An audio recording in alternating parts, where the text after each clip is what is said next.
What's going on, chat? Oh my god, it's cold. Oh my god, it's cold.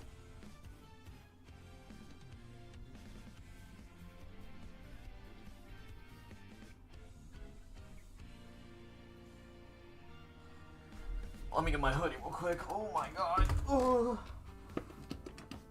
It is, chat, so cold. And also it is late at night. So I don't want to be, Yo, Luchi, you want someone else? Annie, I'm glad you asked that. Yes, please, have someone else alive. Matter of fact, you're here. I mean, go ahead. You can else alive. Ready to see a stream at 4:20 p.m.? 4:20 p.m. for you? It is 1:20 for me, bro. 1:20 for me.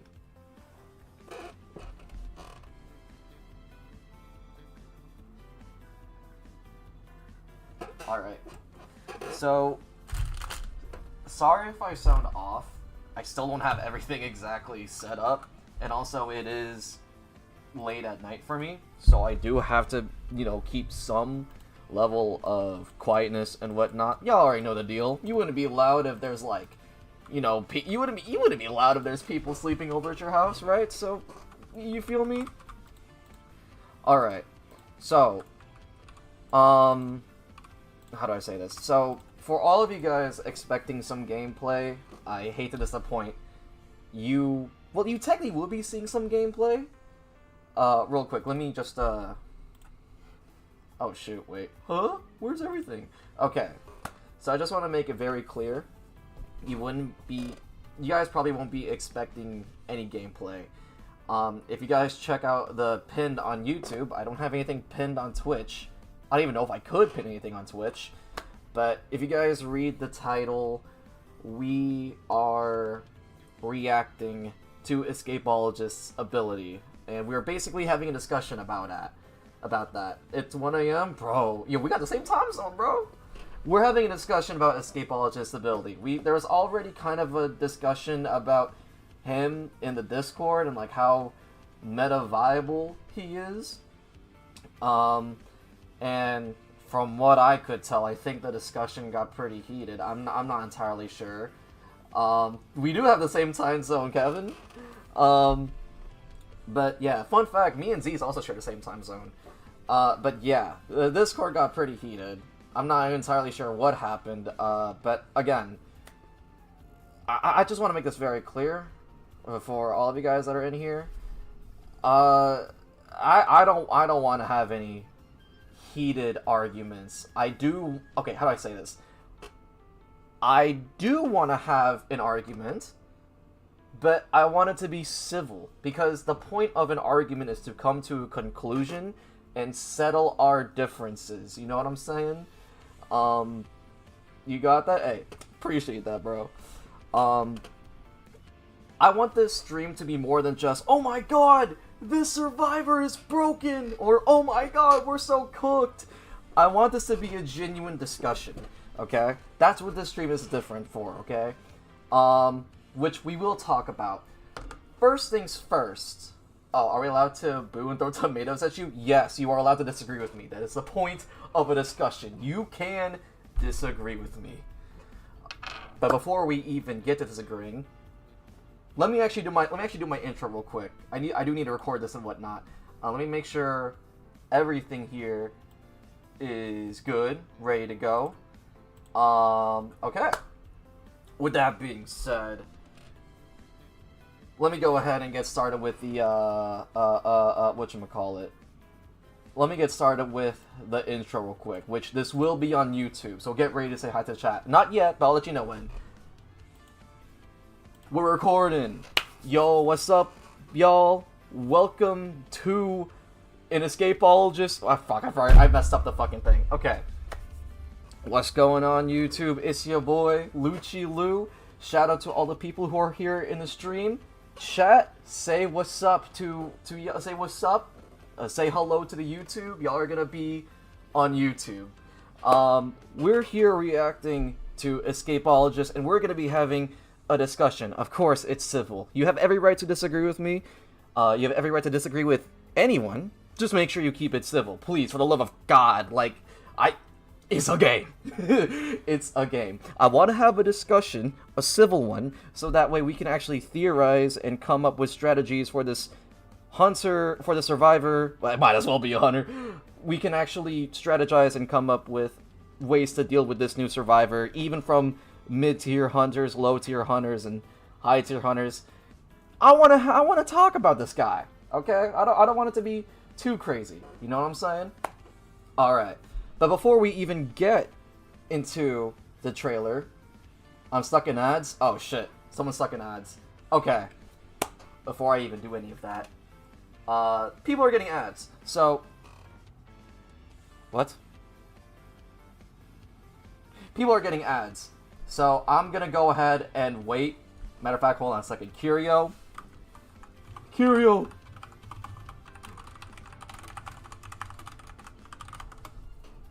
Stop! Bryce, stop, please. I'm in the middle of recording. Oh my god. So anyways, before we even get to what's gonna happen next, people are getting ads. So, let's wait. Chat, how are we... Okay, well, before we even get into anything, I have a very big favor to ask. Please don't spoil me on this guy's abilities. We'll run through it together. I already kind of went over it. We already kind of went over it. I already kind of went over the abilities by myself. I saw a little bit of it. But, I didn't actually... How do I say this? I saw the abilities. I'll be real. I kind of spoiled myself. But at the same time, I have blocked all sense of just thinking about the abilities. You know what I'm saying? So, with that being said, I think everyone's here is back from ads. Are we back from ads? Are we back from ads? I don't know how to cancel ads, let me be honest.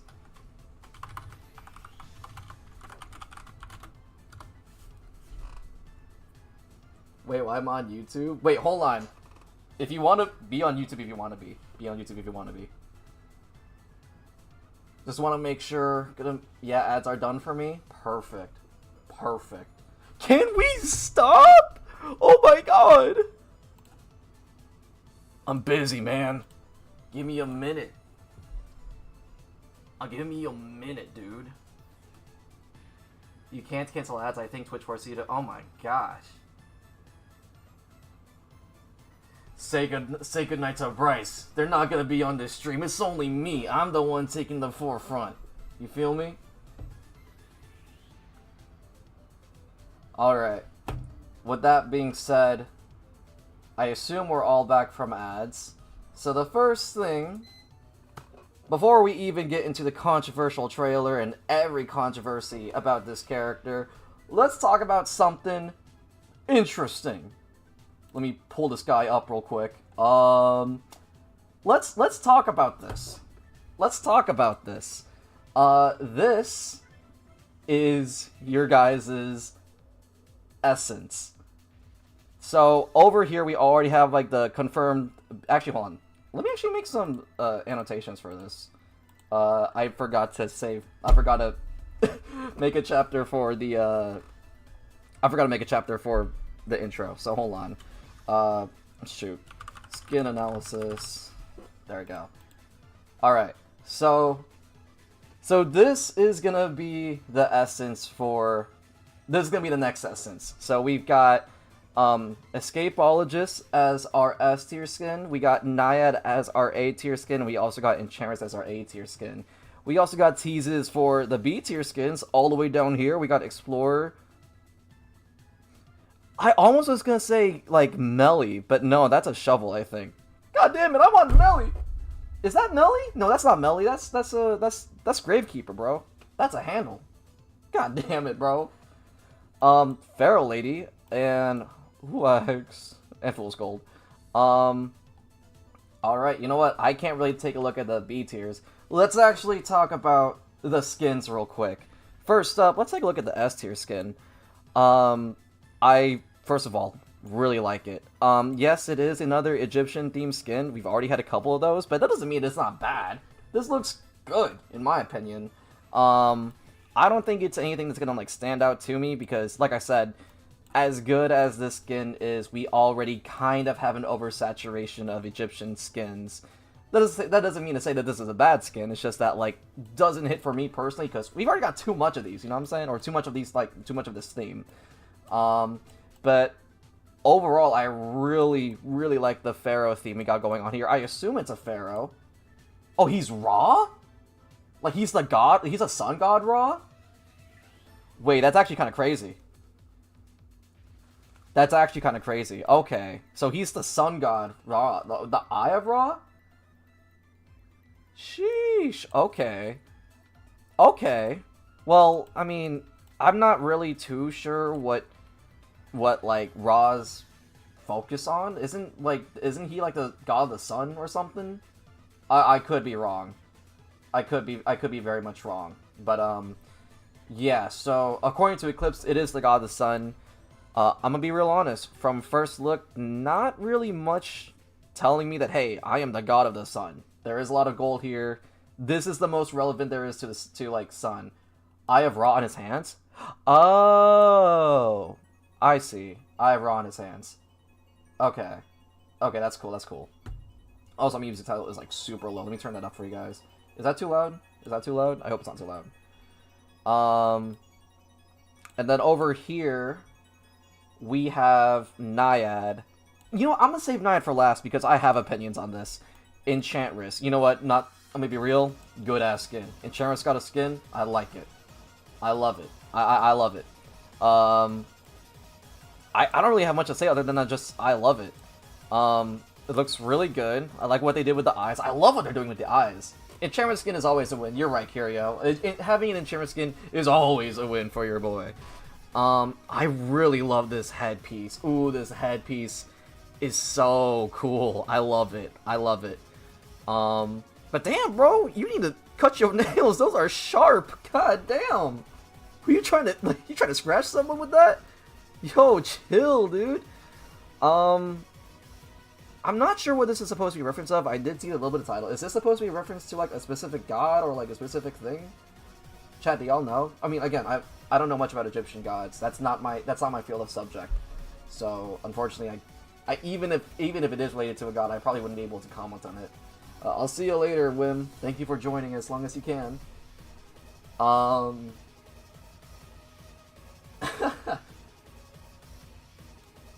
They're all inspired? I see. Well, I wouldn't be able to get the reference, so that's not my field of territory. Maybe other people here who have more knowledge on Egyptian mythology could probably give you a better analysis on that. But all I can say is from the outside, good skin. Good skin. What's up, Handsharks? Hold on, let me see. Let me read your message. Anges hypothesized as Amik, crocodile that eats the hearts heavier than the feather. Oh, you know what? That actually reminds me of Wizard 101. I know that sounds stupid.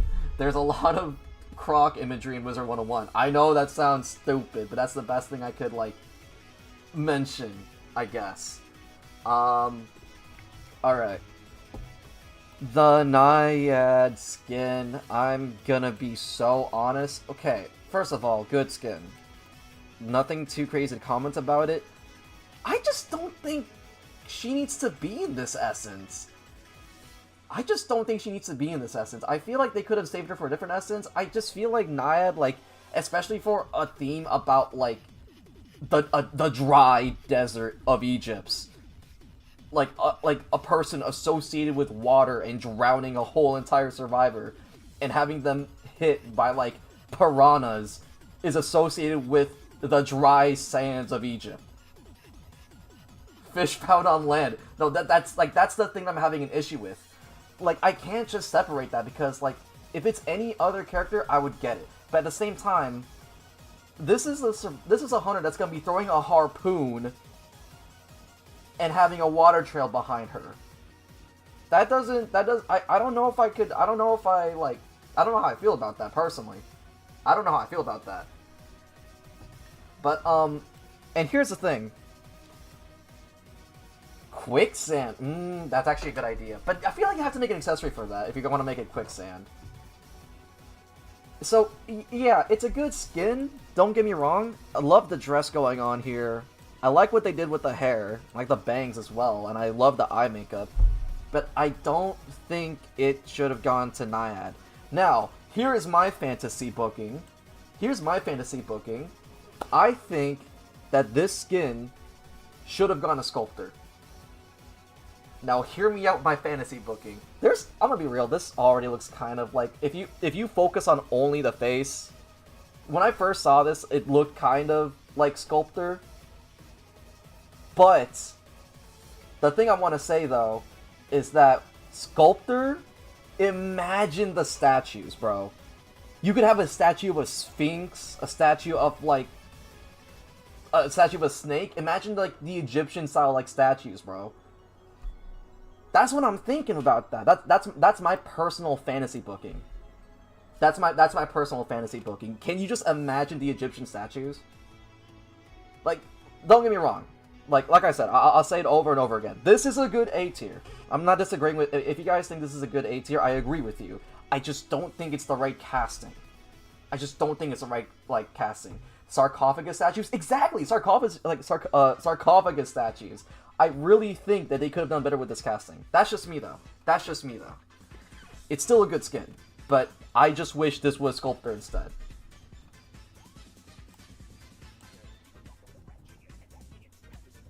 Like, I seriously, like, I don't imagine, like, I don't see, like, Naiad's correlation with the desert at all. The closest that we've ever got was Quicksand, but even that was kind of a stretch. Obviously, maybe our opinions will change once the actual skin comes out. Maybe they'll have a cool effect for, like, the water, but, like, I don't think so. I feel like water effects are specifically for accessories, so I'm not sure how that's gonna work. Alright. With that being said, let's get to the trailer. I feel like we've talked long enough about this amazing essence so far. All I gotta say is, fire. Fire what they got going on over here. Let's take a look at the... What the... hello? What the... Excuse me? How is that showing up there? That should not be there. Something's up. Something is up. Hang on. Dude, what? Oh my gosh. Oh my gosh. We're already running into some issue. There we go. My streamer is scuffed. No! Alright. Let me go ahead and pause this music. We're about to watch this thing full front. What I'm going to do is that I'm just going to do a rough watch through, and then we'll go in depth with the abilities. Just no pausing, and then after that we'll pause.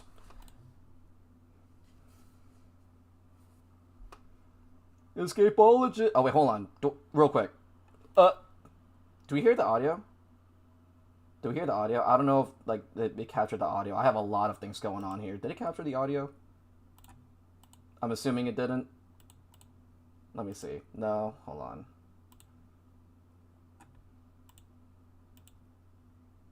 Capture audio beta. Sorry guys, give me just a minute. Just want to make sure. I know, it's kind of awkward. Hear me out. Just wait a minute. We'll get something figured out here, okay? We'll get something figured out here. Just wait. Alright.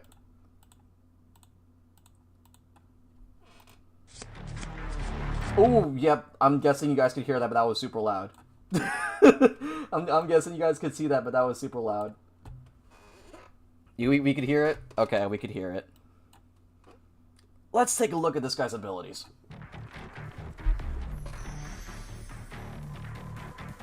I'm gonna slap your bald head, bro. I'm gonna slap that head, dude. Let me turn it on a little bit. Death-defying escape. Okay.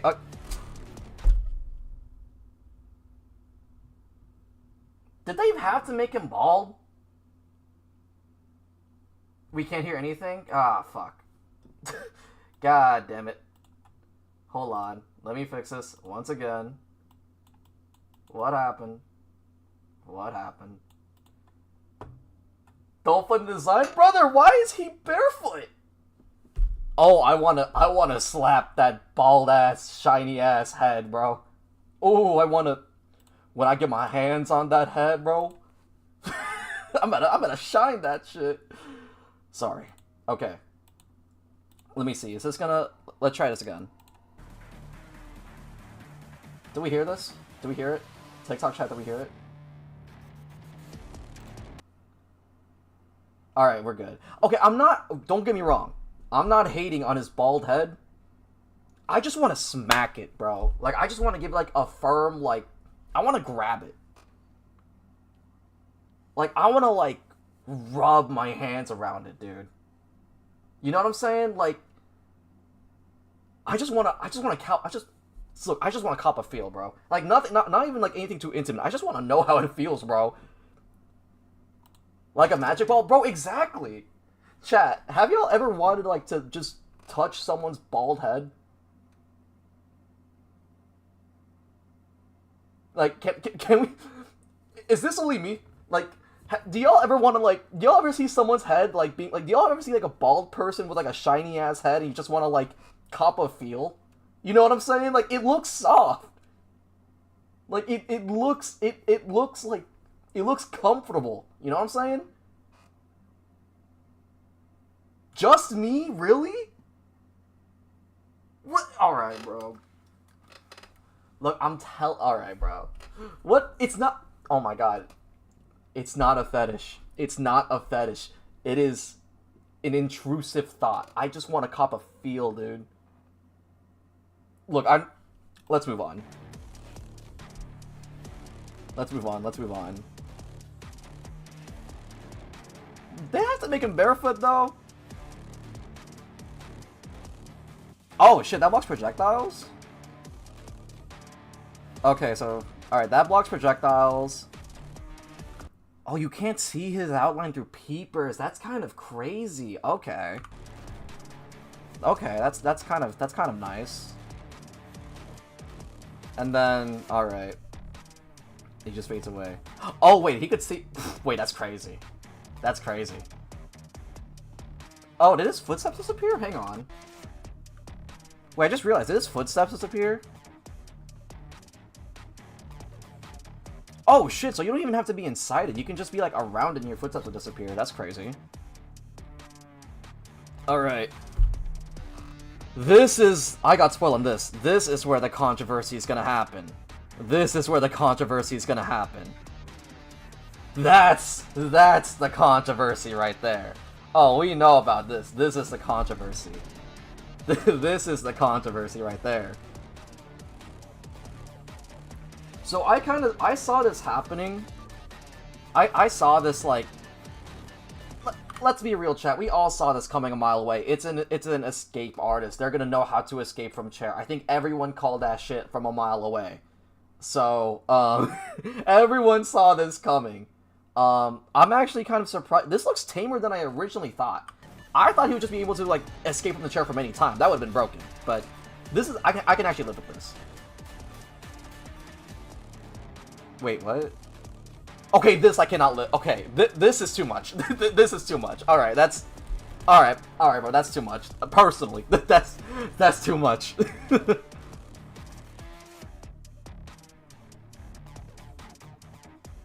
The bro could blink. Why could he blink? Alright, so he has slow decoding. That's the balance.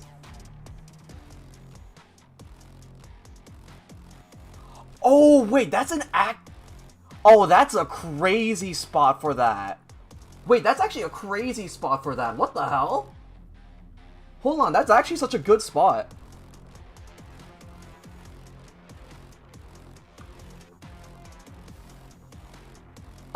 Ooh, okay, that blocks Bonbon. Okay, that counters Bonbon entirely.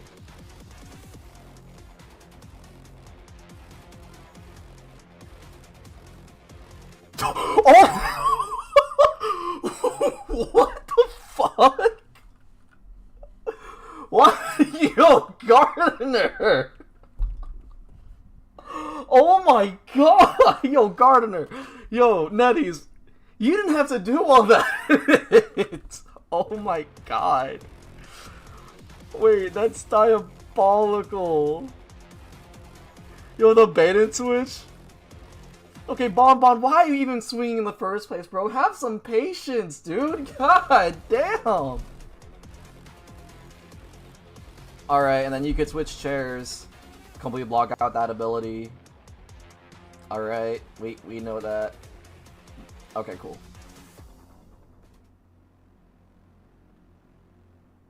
And that's the trailer. That's the trailer.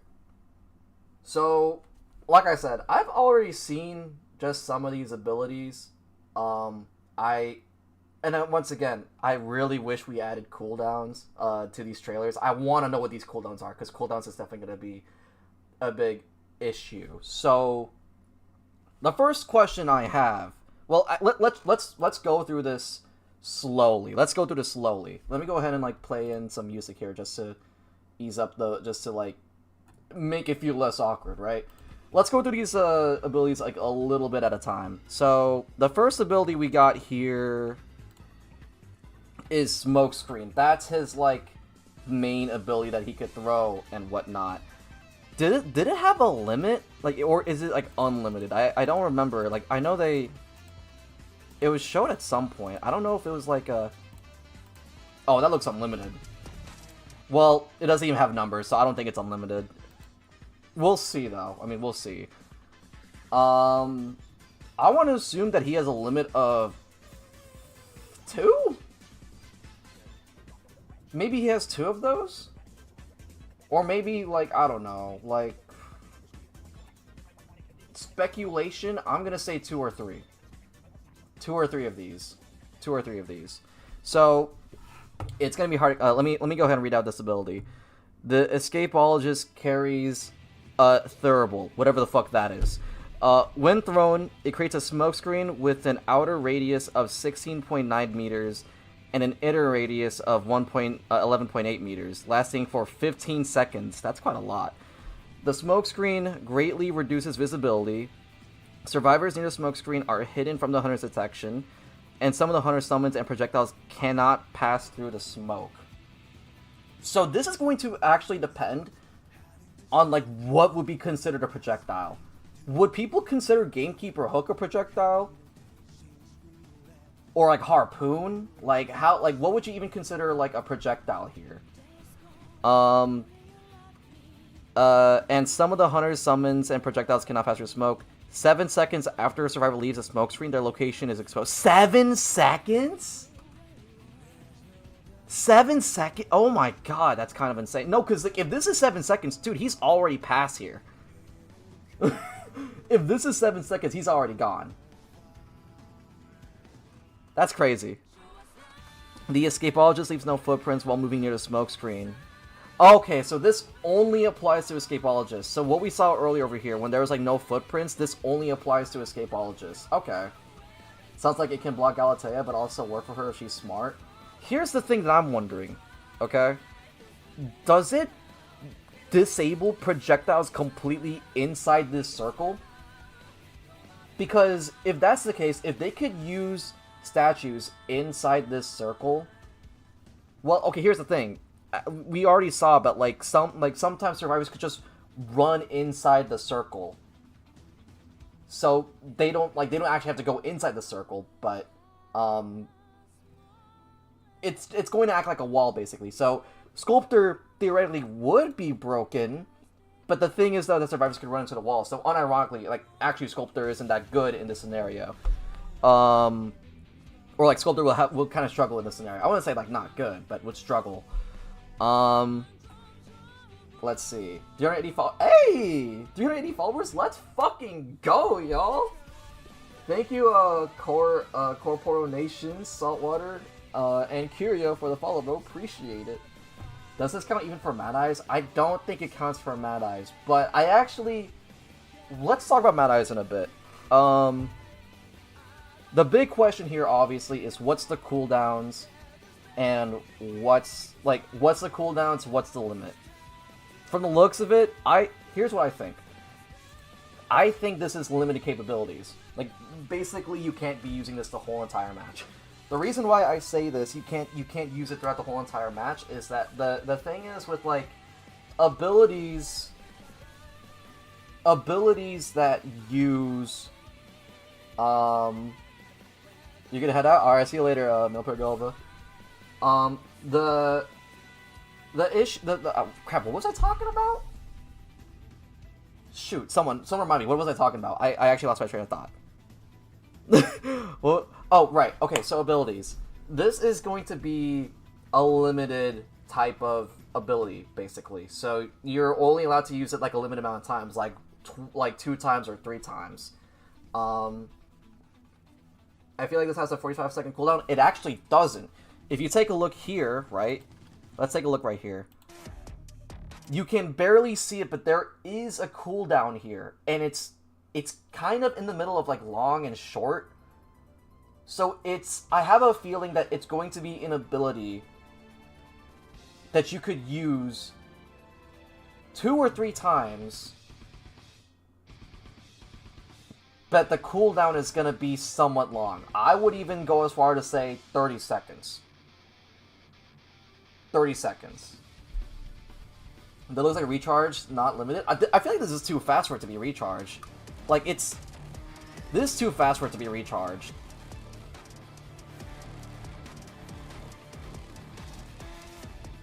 Yeah, see, like that's fast. The reason why it's longer than usual is because of the fact that this smoke screen lasts for 15 seconds. I don't think it's rechargeable. I think it's limited use because the whole entire ability lasts for 15 seconds. If theoretically, if the ability was 45 seconds, that means there's like you can use it. I don't even think it's 45 seconds. I think it's 30 seconds. The duration of the smoke screen,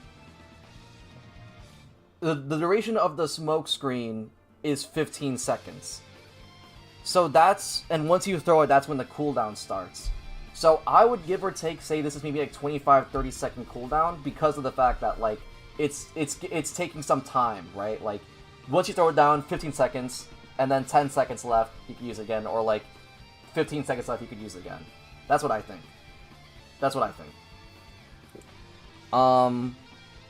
I feel like it's going to... The point where it gets concerning... I feel like it's going to get concerning if the cooldown is going to be 25 seconds. 25 seconds, rechargeable, or... If it's rechargeable, that's concerning. If it's 25 seconds, that's also concerning. That's what I think. I feel like that's the point where it gets a little bit concerning to me. Because if it is going to be 25-second cooldown, or if it is going to be rechargeable, that means that like this is a really good tool. They showed off like how good this tool is in this specific part. Let me go ahead and like show it off. This showcases how good this actually is. This showcases how good this ability is because. Well, thinking from Eva Reptilian's perspective, right? You don't know if he's going to be behind these pallets or if he's going to go through these pallets. You just don't know. That's going to be the concern here. What if Goatman uses a cage and Efron his cage thing? You still can't see him. I mean, the Goatman could counter him because he could like maybe like block it, but I'm not entirely sure about that.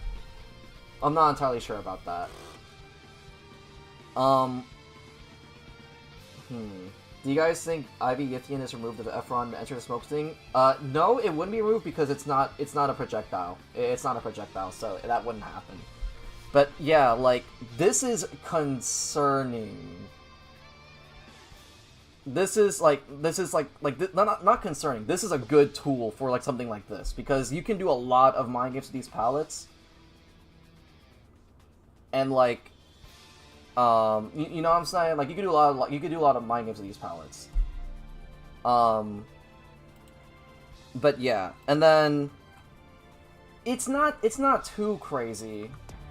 Obviously, like there's potential for it, but it's not the craziest ability.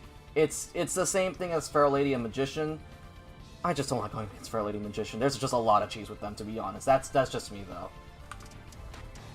All right, and then. This is the controversy. Okay, so let's read through this.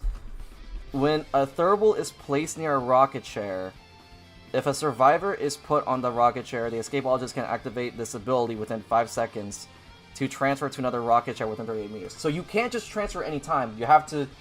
It's like in Bomber. You have to do it, like, immediately. Right? So it's like a buffed in Bomber, pretty much. Well, not really buffed. There's still some... there's still some stuff to it. You have to set up earlier. I'm not sure about that.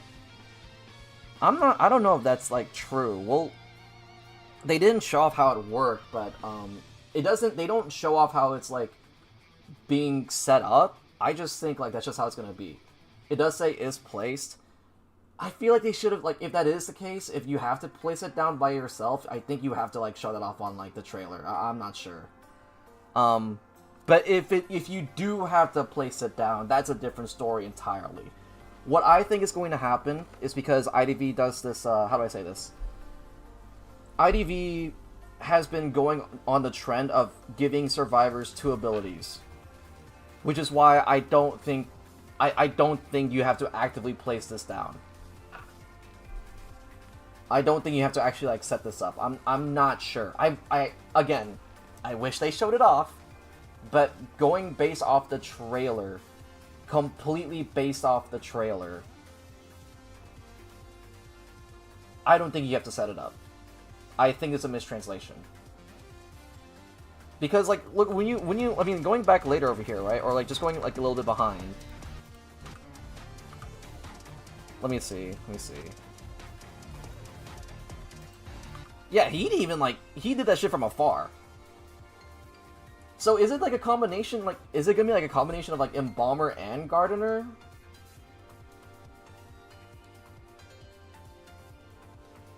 Maybe, like, I don't know.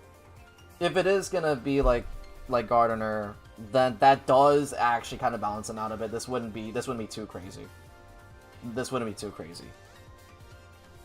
But anyways, let's continue reading because, again, we've only got past the first sentence.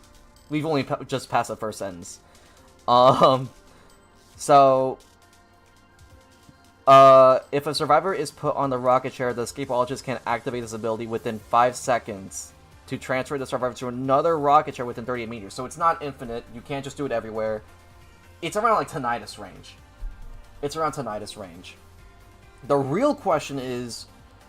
Okay, actually, no, there is no real question. The hunter would always know where the chair is at. I feel like that's a given. They would know where the chair is at. It's very niche, the chair rescue. Here's what I think. I don't think it's that bad. It's going to be bad for a certain someone, Bon, but it's not too bad. Here's why I say this.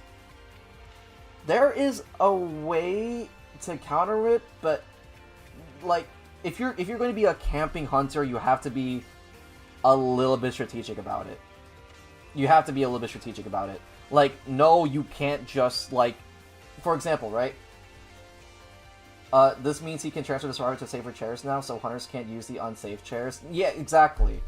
So, I don't think it's gonna be too much of an issue. It's gonna be an issue for campers, but not in like a really bad sense. I don't think it's gonna be too crazy.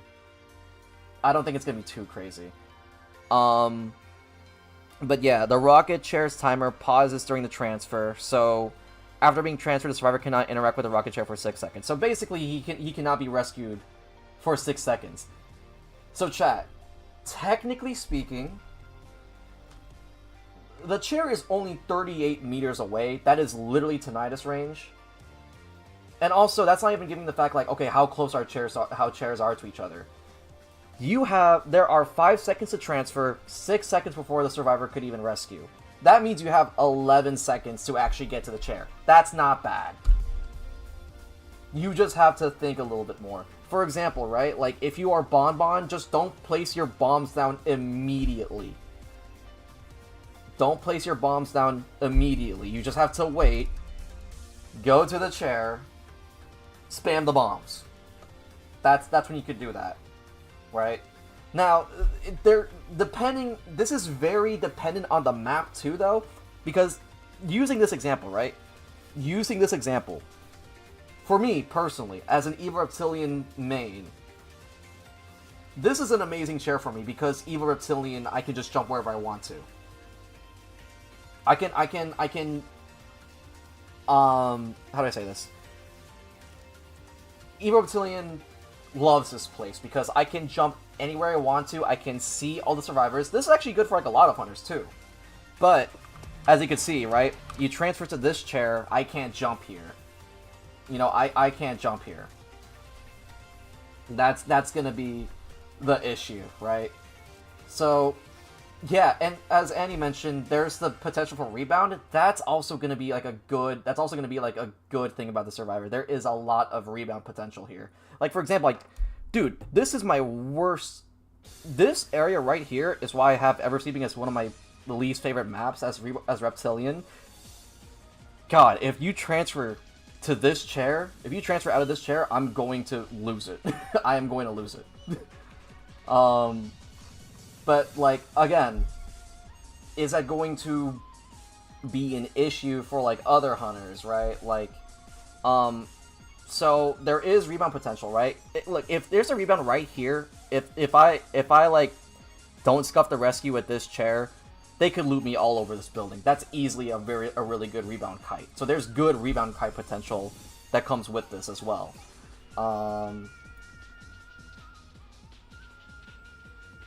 You do have to, you know, rely on your like survivor as well, but like it is very map dependent. You also have to like, you know, pay attention to chairs, right?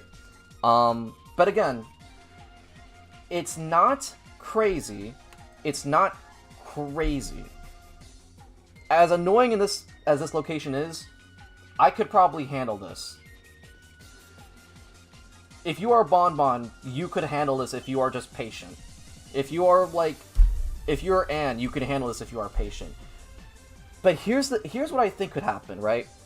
Here, I could already envision a strategy right away. I can envision a strategy right away. If you're trying to get into Escapologist, right? Let's say you're playing up against Anne, right? You want to block out Cats. Let's consider if Cats is a projectile or not. For the sake of this experiment, I think Cats would be considered a projectile here. Let's say for something like this, right? And obviously, I mean, this is kind of considered farming, right? But for example, right? You could do a lot of the Cats here, but you transfer to this chair, and once you transfer to this chair, or before the transfer is complete, you put down the smoke screen. The Cats can't get to the chair. Something like that. That's a vision I have. You could ultra omega, like, you know, camp this. Like, you can protect this chair, is what I'm trying to say. What about second chair though? It doesn't specify it, so I assume if it is second chair, I assume that it would work. I assume it would work. So, but here's the thing though: if that were to happen, chat, if that were to happen, you are kind of forcing an insta rescue. You are kind of forcing insta rescue because you're using your ability, and then, you know, I don't know, that, like, yeah, you're using the ability, you're wasting it, and also it's like you're gonna have to insta rescue, right? This could be countered with like Sadist, like having like stacks of Sadist. If you don't know, that speeds up Rocket Chair. And what else could this counter be? I think it's just Sadist or Giant Claw. Oh, Giant Claw is good here. Naiad mains are gonna do so good against this character. Naiad mains are gonna do spectacular against this character, in my opinion. We'll cover that later. Naiad mains, I think you're profiting this season. If this character is gonna be the meta, I think Naiad mains, you are profiting. So, the Rocket's timer chair is paused during the transfer, so it's not going to increase. After being transferred, the survivor cannot interact with the Rocket chair for 6 seconds. Survivors in the basement cannot be transferred using this ability. Okay, so basement, it's protect from basement. That's fine. That's great. So honestly, I think looking at this now, I'm more scared about the rebound potential here.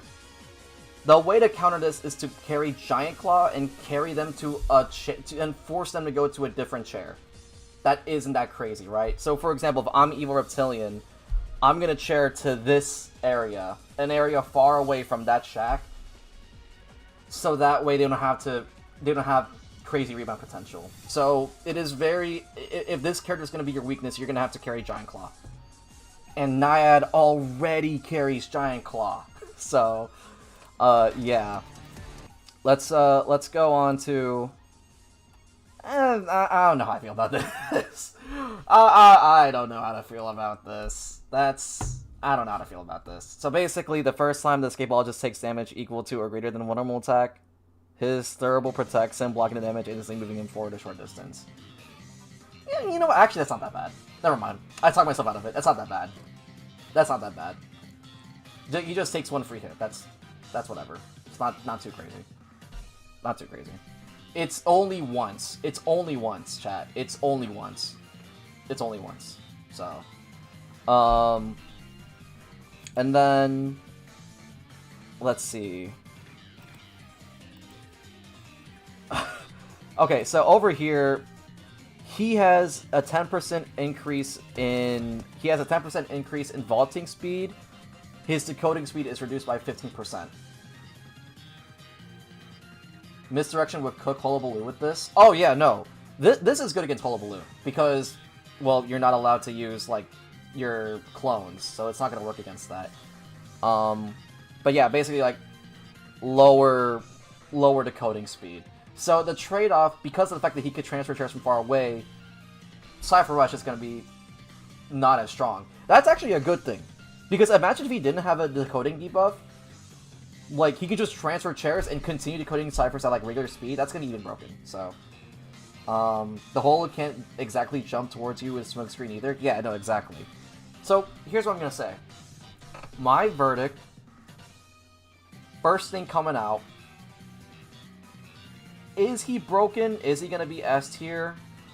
Yes.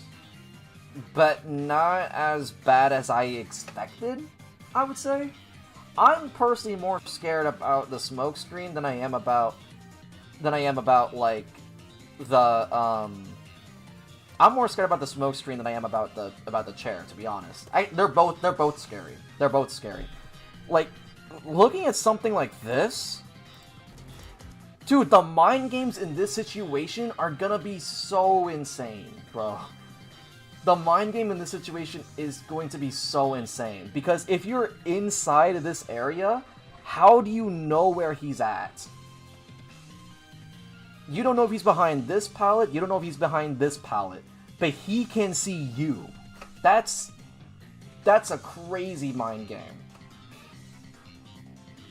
You can see the silhouette, no? You can only see the silhouette if he's inside this thick ring. You could only see the silhouette if he's inside this silhouette. He's outside, so I assume that the hunter couldn't see him, right? So, this is crazy. He could see you. That means these pallets have so much pressure. These pallets have so much pressure. I do envision there being a mind game with this. Here's the mind game that's gonna happen, okay? With like a hunter, he can see you, right? So if you're gonna walk through this pallet, just swing a hit, and he's gonna throw down pallet. So the move in a situation like this is to bait him. Is to actually just bait him. That's kind of the move, because he could see you. He could see you. He could play mind games with you. So you have to bait him in a way. I don't know how to exactly word this, right? For example, let's just say this, right? He sees you coming up to this pallet. He sees you coming up to this pallet because he can see you inside the red light, right? The red light and also the silhouette of you. You are visible. You walk into this pallet. You swing. You walk out. He drops pallet. Because hey, I'm expecting you to walk through this pallet because I see your silhouette. You're going to this direction. Or you can just straight up like rotate out. That's one thing you can do as well. You can just rotate out. There's a lot of mind games with this, pretty much. So there's that. That's what I'm afraid of. This is gonna be mind game hell. This is gonna be mind game hell. This is like night prediction, but just worse. Because now you're dealing with a survivor who can kite, who can throw down pallets for 15 seconds, and they have the opportunity to rotate away. That's the thing I'm scared about, personally.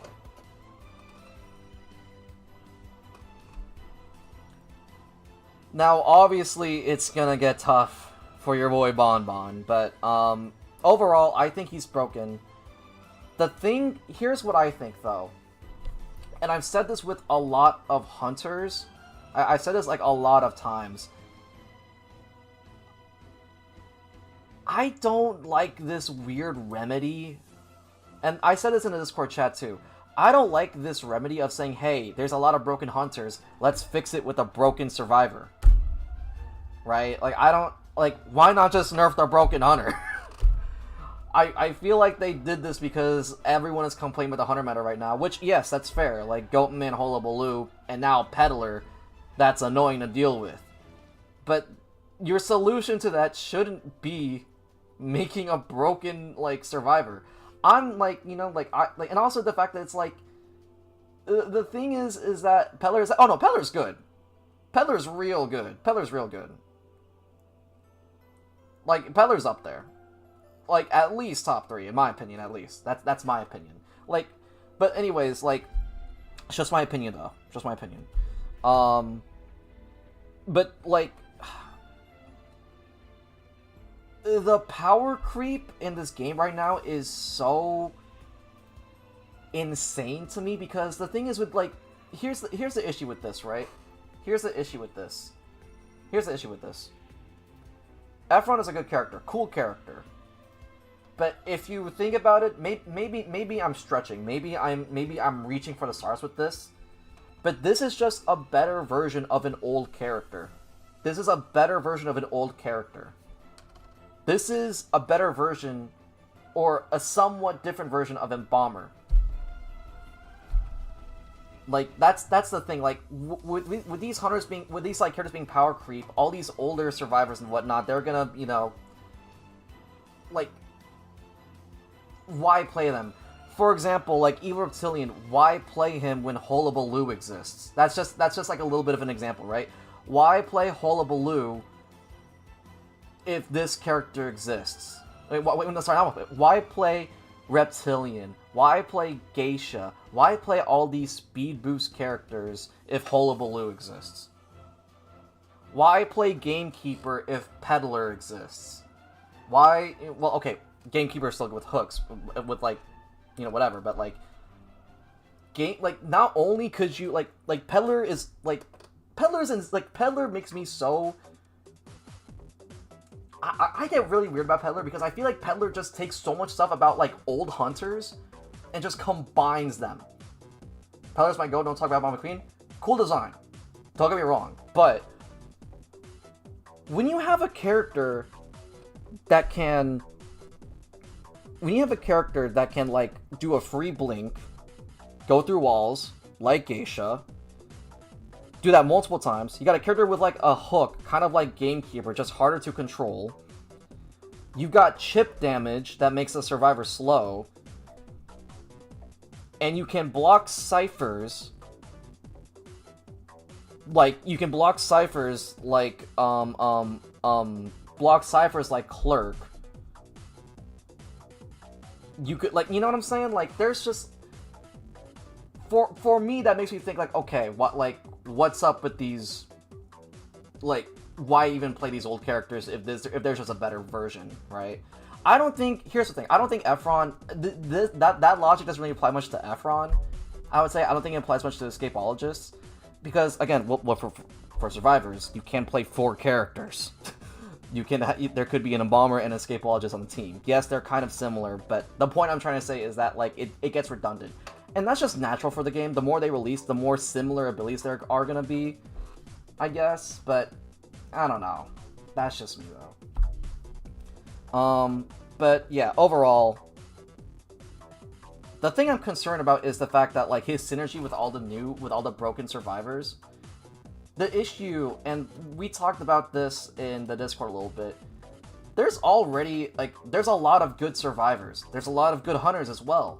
But when you, like, with all the guaranteed draw hunters, especially in rank, when you're at maximum allowed to ban 3, right? Let's say like I'm struggling against Puppeteer, I'm struggling against Seer, struggling against Mercenary. I banned those 3. Well, then guess what? First Officer, broken character. What else is there? Like, you got, well, First Officer, crazy. Novelist, you gotta deal with like stunts and whatnot. Like all these other broken survivors, they're not coming to my head right now. But like, the only survivor that like you shouldn't be playing, period, at all, point blank, is Mind's Eye. But they're probably gonna buff him soon. More survivor bans? I don't think they should add more survivor bans. I just think they should like chill. I don't think they should. I think they should just chill. Like that's what I think. Because again, like, this was mentioned, like I said, this was mentioned in like the debate, but like there's a lot of good hunters, but there's also a lot of like decently good survivors. Like, just because like they're not good against the current meta doesn't mean that they're not like not good to handle some of the hunters. Like, they played so many good survivors in like Koa. Like let's Patient, Mercenary, Seer, Priestess, Seer, and stuff like that. At like a lower level, it's not, for lower level hunters, it's not that big of an issue because, well, a lot of people are focused on getting badges and just ranking up and don't have communication. When you get to a higher tier, when you reach your limit, when you reach your cap for hunter, when you reach like your peak, that's the part where you're going to be struggling. Because now you're going to be going up against, like, if you ban 3 broken survivors, if you ban 3 survivors that are good, you're just gonna be hit with like 4 more survivors that are who are also good, right? Like for me, for example, I always ban Priestess, Seer. I always ban Priestess. I always ban Seer, and I always ban Mercenary, because those 3 characters are good against Reptilian. But that opens the gate for Mechanic, Puppeteer, Knight, who's debatably good or bad depending on who you ask. Opens the door for First Officer, Gardener. I think I already said Mechanic, but Prisoner I guess you could put on there. You know what I'm saying? And now with this character that also puts him on the table. Not him on the table. Not Hunter. That puts Efron on the table. You know what I'm saying? That's gonna hurt. Imagine you're a Soul Weaver and you ban like 3. I mean, like, Soul Weaver's like a decently good character, but also it's like now he has more to deal with. You know what I'm saying? For me, when I first came back to the game, the only broken survivors I had to deal with was Forward, Mechanic, Mercenary, Priestess, and Seer. Those were the big 5. And then Puppeteer came. So even if I ban Mercenary, or if I ban like Seer and Priestess, now there's a Mercenary and a Knight, and there's a Mercenary and a Puppeteer. Like, you guys get what I'm saying? That's just, you know, that's me personally. Again, I'm open to discussion about that, because again, like, It is important to disagree and agree too. You know what I'm saying? So this is where I want to get. This is where I want to get interesting. This is where I want to get interesting and unique, guys.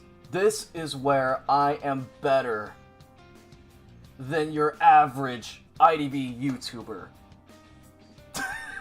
I think. No. Again, I don't want to. No shade on any IDV YouTuber, but I'm about to show you guys what makes me better. Is this IDV? Is this IDV? Hold on. What the fuck is happening here now? Oh my gosh. I'm about to show y'all something. I'm about to show y'all something that will change your life. I'm about to show y'all something that will rock your boots off and your socks off. I'm about to show you something that will make you...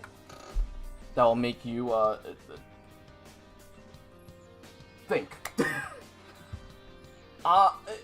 It's not that crazy, actually, now I'm thinking about it.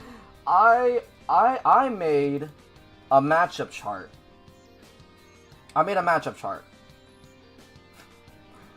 That's the ultimate reveal. It's a matchup chart. This is a good time to actually discuss how... And the reason why I'm doing a matchup chart is because it's a good time to actually discuss... Wait, Zeus does matchup charts? Oh, then I'm cooked. I'm not unique. I am not unique. I am boring. Anyways, this is a good time to actually discuss, for all you hunter mains, how can you, as a hunter, deal with Efron? And how cooked are you? How cooked are you? I'm gonna go ahead and like, I'm gonna move these a little bit. Because these are, oh shit, wait. These are kind of in the way. You know what? I'll just, chat, do you wanna have this chat here, or do you wanna, like, make it transparent? We're being moved? Oh yeah. Whee! Do y'all want this to be, like, fully transparent, or put on top right? I guess. Yeah, we'll put on top right. That's actually a good idea. What? Hold on. Huh? Oh, what the... Oh, hold on. Sorry, guys. Give me a second. Alright. Let me... Why won't it let me move the full thing? I want to move the full thing. What isn't... Oh, wait. I know what's happening.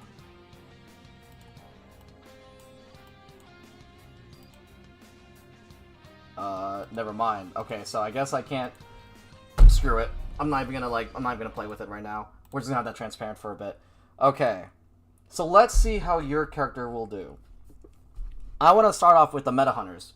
The meta hunters are the most important thing about the situation. Does this actually manage the meta hunters? So, Hullabaloo is... I'm gonna, for now... Well, I'm gonna put him a -1 for now. I'm gonna put him a -1 for now. What I mean by -1 means, like, he's losing the matchup, but not by a lot. Here's why. Efron... you know what? Now that I'm thinking about it. Okay, so let me start off with Smokescreen. Smokescreen is really good for clones, and clones is obviously really good for, like, you know, sniping a survivor. Hullabaloo cannot snipe an Efron. Hullabaloo cannot snipe Efron because you can't see them with Smokescreen. It'll be a waste. You have to go inside. But then guess what? Like, even if you're outside of it, right? Even if you're outside of it, would clone be considered a projectile? Would you consider clone a projectile? Because if you can't consider clone a projectile, then you can't even use clones at all. And now you get to play a really complicated mind game. So, Smokescreen is actually good against Hullabaloo clones, right? I think clones might counter Smokescreen because they point out survivor location. Not sure if that masks it. Well, here's the thing, Hand Sharks. Here's the thing. Clone does not work to reveal the survivor's location because in the trailer... Let me go back to it, actually. In the trailer, they actually showed this off a bit. You can't, no matter what abilities you have, even if you have Peeper, you cannot see the survivor. Efron is right here. You can't see him even with Peepers are in here. It's not going to be able to show him. It hides them. So Peeper does not work, Clone would not work either. Because it's essentially the same thing. I would hope, I would assume, if they don't do that, then what the fuck's the point of this character, right? So yeah, clones is going to make it really hard to even find out where the person is, right? Same with, BQ Mirror. Oh, that's actually a good point. That's actually a good point. So yeah, that's still going to counter. But here's the thing that also makes it a little bit more complicated, I'd say. That's going to make it even worse for Hullabaloo. Efron could delay, like, chair time. That's something else that, like, we haven't considered. Oh my god, now that I'm thinking about it, this character is actually so good against, like... Okay, no, I'm putting this at -2 now. Wait. I'm putting this at -2. Here's why. Hullabaloo is really good at getting Terror Shocks and chair, and, like, rescuing against Hullabaloo is a fucking nightmare. Especially at full presence. But... you could delay the chair time. For example, let's say they're in second chair. You wait the full 5 seconds to transfer him. So once it reaches like 4 or 5 seconds, you transfer the survivor that's chaired to a different chair. and then during the 6 seconds where where the survivor's on cooldown, the chair progress isn't going to go up. The survivor can't interact with it, but the chair time is also going to go up. That means first officer or any other rescuer could rescue a lot more later, buying more time for the survivors to decode. And Efron also has a third hit. Oh, this character's so good! Wait, Efron beats the fuck out of Hullabaloo. Oh, Efron beats the fuck out of Hullabaloo. Oh, it's negative too. Yeah, Hullabaloo's cooked. Hullabaloo is so cooked. Hullabaloo is gone. Rest in peace to Hullabaloo, you will not be missed. The difference between a prime cipher and a non-prime cipher is that 6 seconds right there. Exactly. It's not even 6 seconds. It's actually 11. Chat, I don't know if you... from what I've personally calculated, I could be wrong about this, Efron, like the usual chair time is 60 seconds. 30 seconds for half, 30 seconds, like 60 seconds, like 30 seconds, like plus another 30 for the full, right? Are you doing a skill tier of the new Survivor against Hunters? Yeah, I'm doing like a matchup tier list. Like which Hunters is Efron good against and how you can deal with them pretty much. Yeah, no, Hullabaloo's getting his ass whooped. Straight up the wazoo. Hullabaloo's getting his ass whooped. Because again, like, going by my logic, right? And this isn't even considering like persona traits, right? Persona traits are survivors who can like last longer on share, and persona traits that make you last longer on share. You can add 11 seconds to a chair. That is insane. I do think you're underestimating Hullabaloo a little bit here. Well, here's the thing, like, I don't think so. Again, he blocks one full hit. He blocks clone. He delays rescues. That's really good. Hullabaloo's really good at like full presence rescuing, right? But imagine being able to delay a cipher, like delaying rescue before second half. That means he doesn't get presence until like 11 seconds later than usual. That is huge. That's huge in my opinion. So yeah, I think Hullabaloo is Hullabaloo can just brute force anything though. We saw in Koa, Flywheel and Owls and Psych Damage and Perfumes, and the survivors just got destroyed 2 seconds after ability.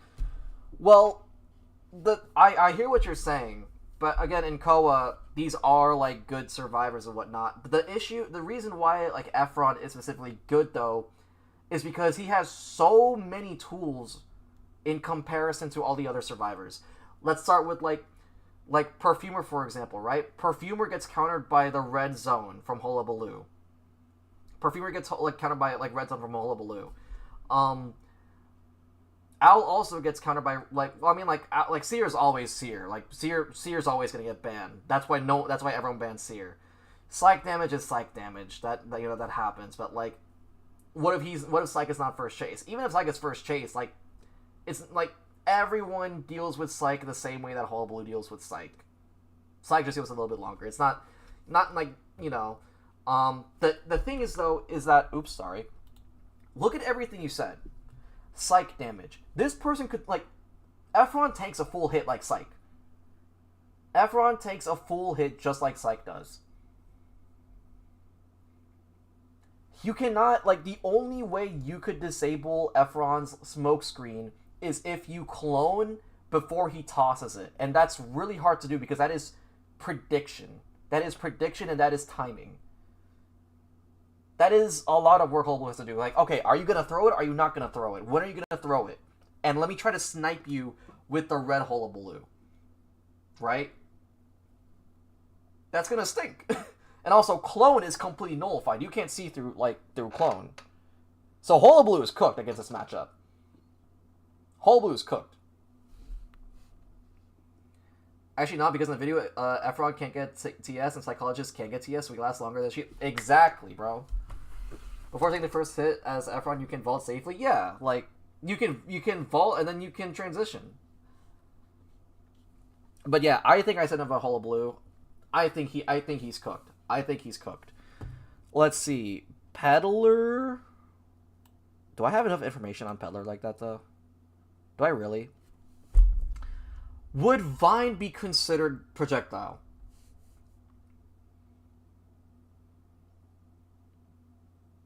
Would Vine be considered projectile? Because if it's if Vine is considered projectile, that's easily a -1.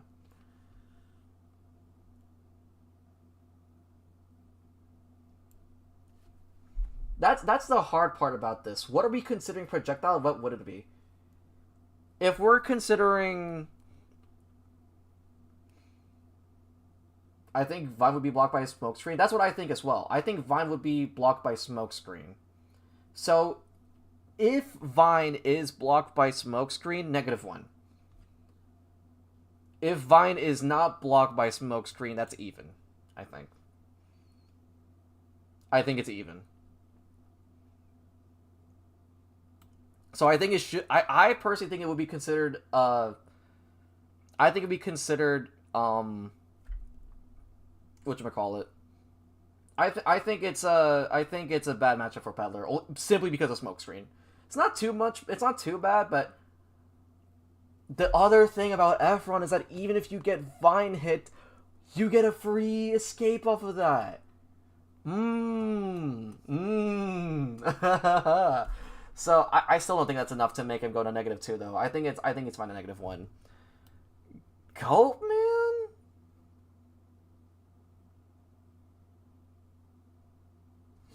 Let me think about that actually. Goatman.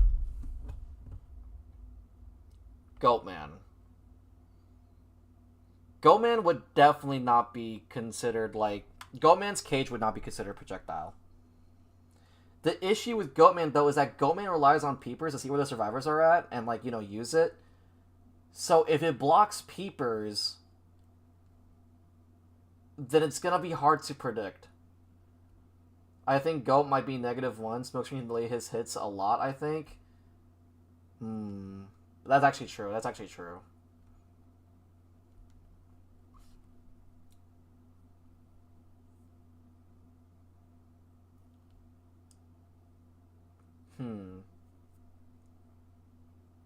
Chat, hear me out. I'm actually going to go as far as to say -2. Let me run it by you real quick, okay? Goatman, here's what I think. For Ivy kind of person, get my honest take, yeah, sure, go ahead. But for Goatman, here's the thing with Goatman, right?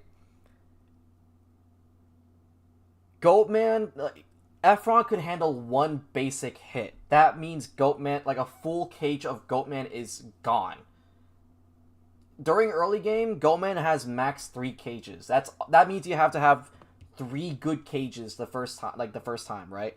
So Goatman tanks 1 hit, but with Smokescreen, it's so much harder to predict where Efron's gonna be at.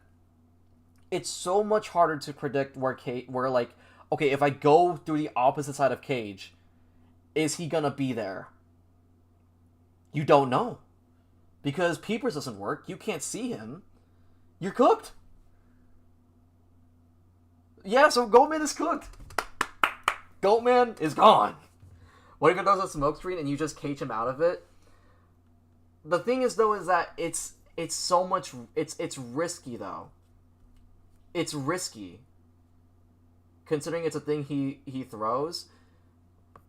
The thing is, even though he throws it, right? Like, that means you would have to, the way they would have to work, he would have to cage before he throws it. He would have to cage before he throws it. Nothing is stopping the Escapologist from just throwing it down and just buying time.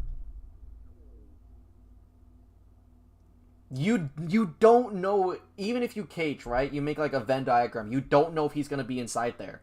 You don't know if he rotated out. You don't know if he's still in there. You don't know if he moved away. You actually have to go inside there. You can't just mind game with cage and just flip-flop through the opposite sides. This is a Goatman counter.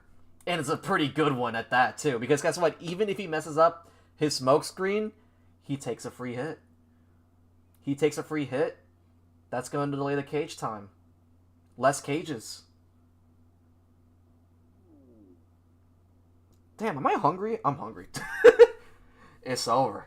It's over for Goatman. Goatman, goodbye. Ivy. I'm gonna let Felice take it away because Felice knows more about Ivy than I do. I'll let Felice talk about Ivy, and then I'll probably weigh in my own thoughts. Again, I don't play any of these guys. I'm just guessing based off of like whatever.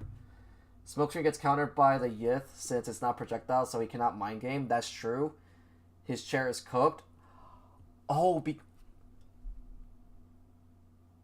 that's actually so true. I heard that rumble. Yeah, I'm hungry. I'm sorry. He's a tank. Here's the thing. Like, I know, like, dealing with tankiness isn't, like, he can force 100, so he's +1. Oh, actually, hold on. I just realized. Wait, this is the opposite. This is the opposite. My bad. So this is... My bad. This is the opposite. -2 is if he sucks against the matchup. +2 if he's good against the matchup. My bad. It's reversed. Oops. Alright, so Felice, do you think it's... Now that I mentioned that, do you think it's -1? Okay, -1. Alright. I'm going to get this out the way immediately post-haste. I'm not even going to think too much about it. -2. Naiad. Naiad fucking destroys this guy. Maybe that's a bit of an over-exaggeration, but Naiad destroys this guy. This is good for mind games, right? But here's the... Wait, how? Here's what I think. Right? Does it block Harpoon? Yes. It does block Harpoon. But are you really... If you're trying to create zones, are you really throwing a Harpoon at the cage? No, you're not. You're throwing it away from the cage. So if you throw the Harpoon at the cage, if you throw a Harpoon away, you completely remove one spot. You completely remove, like, one whole, like, part of the circle, right? You can tell if he's in there or not based on the fact, like, hey, is he taking humidity damage? Yeah, just make an abyss. If you make an abyss, you can tell if he's in there or not. If he's not in there, well, let me just chase after you then. And also, like, what's stopping you from just going inside? Like, hear me out real quick? Alright, Felice, talk to me. What's up?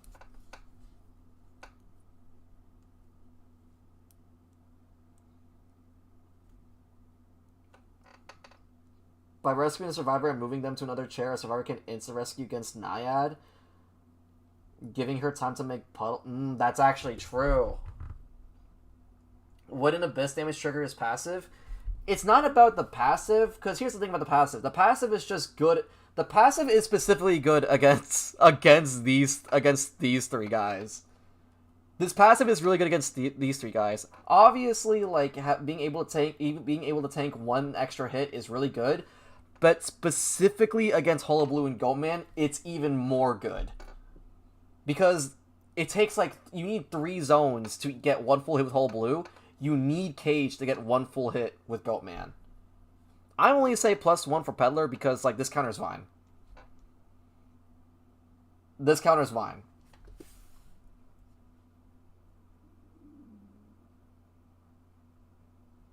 Imagine seeing that smoke screen in Duo, you just see all these survivors hiding in it. Oh, bro, that's gonna be, like, toxic. That's gonna be toxic. So I think Knight is being destroyed here. Not Knight. I think Knight is destroying this guy. The other reason why I think Knight is really good is, let's consider builds here. Shout out to all my Naiad mains. Naiad is really good. Still, if he can tank 1 Abyss, then even though he tanks 1 Abyss, like, that's still 1 Abyss that's gone. That's, like, 1 Abyss that's gone. Like, it's easy for Naiad to get a... Like, I wouldn't say it's easy, but, like, Naiad could get Abyss... Like, Naiad could get Abyss again, like, you know. Like, yes, being able to tank one is, like, bad enough, but, like, all these hunters, like... How do I say this? Psychologist isn't even with all of these hunters, right? Like, Being able to tank like one hit is like fine, but also it only gives him like a jump forward. Like it does get rid of humidity. That's the one thing I'll say. Oh, you actually okay. It does get rid of humidity. That is actually something important to mention. It does get rid of humidity, so that is -1. That is -1. Here's the thing though. Again, considering the game plan of Naiad, here's what I think. Maybe I'm wrong about this, and maybe I'm misinformed. Shout out to my Naiad mains again. Do y'all carry Giant Claw? I feel like of all hunters, carrying Giant Claw on Naiad, like a full stack of Giant Claw, is like the move. Matter of fact check me. Hold on.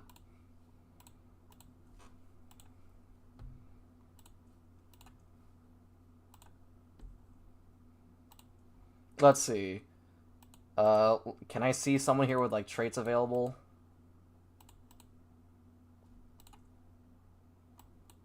Yep, Giant Claw. Wouldn't Efron counter Giant Claw though? The Giant Claw to the chair. You want like Efron just TVs them away? No, the reason why Giant Claw. Let me actually. Oh, this guy isn't even carrying Giant Claw. This guy carrying Mass Status. That's crazy. Giant Claw and Sadus.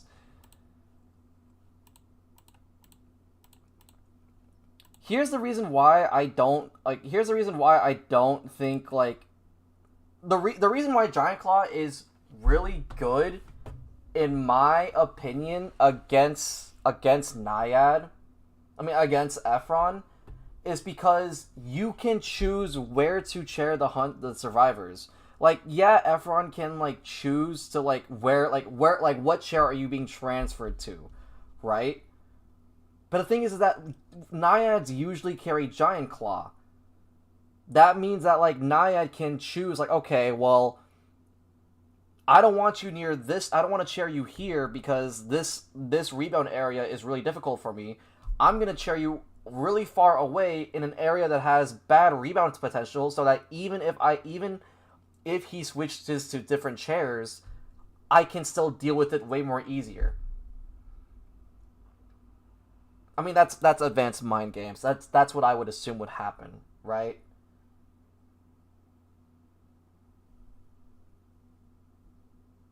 That's like Naiad mains out there. Are you in here? What do you think?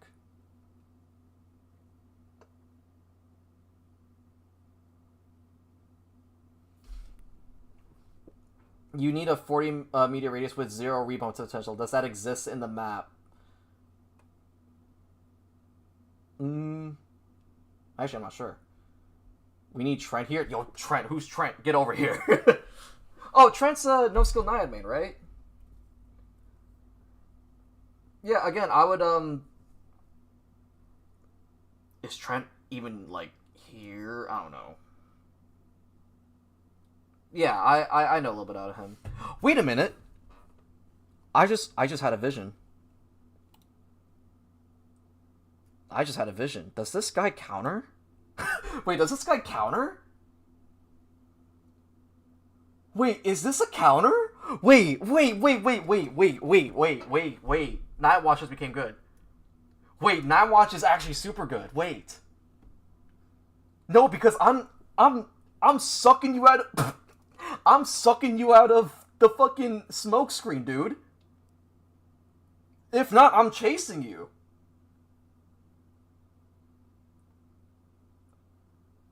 And even even if you switch chairs, you can dash towards a chair.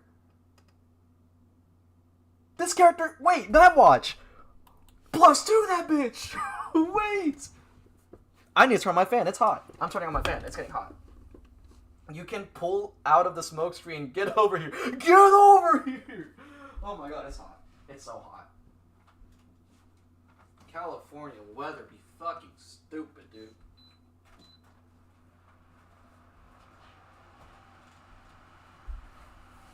Ithaca's wind sound is different if Survivor is in it, so you can find him. Is it actually? Wait, no, Ithaca's so good against this guy. What if he's behind a wall? a good Ithaca would know. A good Ithaca would know. The point of... here's the thing, like, you gotta think about it, like, a step ahead, because the wind is, the wind could also be used as a conditioning tool. It could be used as, like, saying, hey, like, I know you are probably gonna go behind a wall. I'm going to use my wind to put you in a bad position. I'm gonna make you go behind a wall on purpose, and I can predict where you are that way. That's what I think. So Nightwatch is actually back. I think. I can't wait. I can't wait until some random, like, calm player just comes in here and says, "What the fuck is this tier list? You are so stupid!" I don't know. Again, I could be tripping. What about Clerk? I don't know if I don't even know if I even have enough, like, knowledge on Clerk. I think Clerk is actually even. I would just say even for now.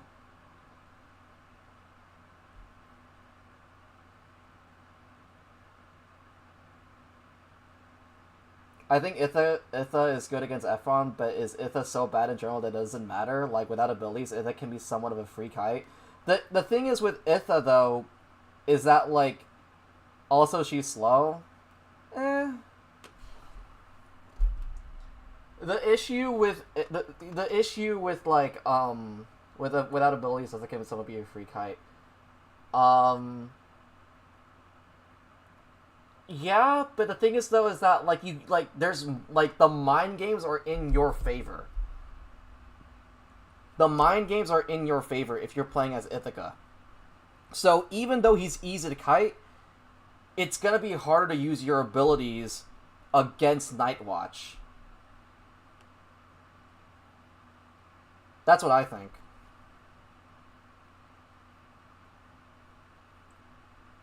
The passive will probably cancel his dash. The tank thing? Percy doesn't use... Oh my god, y'all are... I'm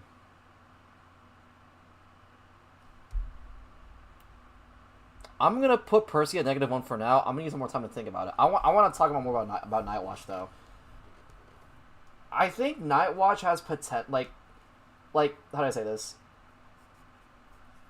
Nightwatch is, like...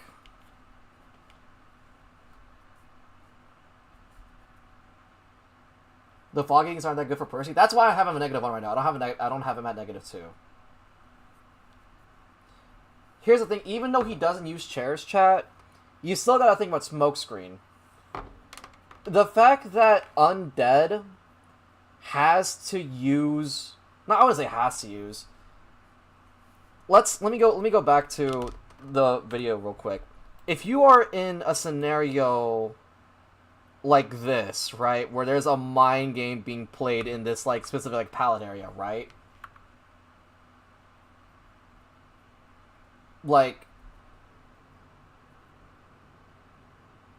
even then, it's like, you would have... If this situation is happening, in order to play mind games, you would have to be, like, full pres.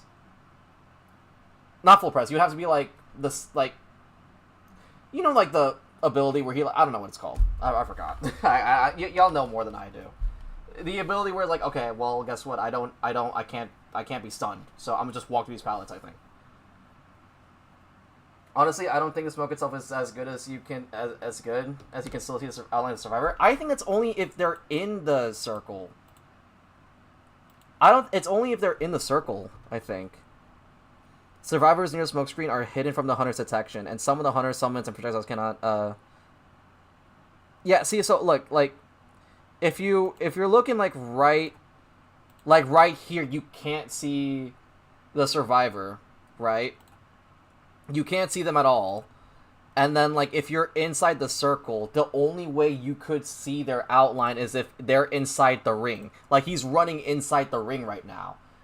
And, like, later on in the video, you can see that even though he's far away, you still can't see him through the smoke screen. So his outline only works if he's inside this ring. That's how it works.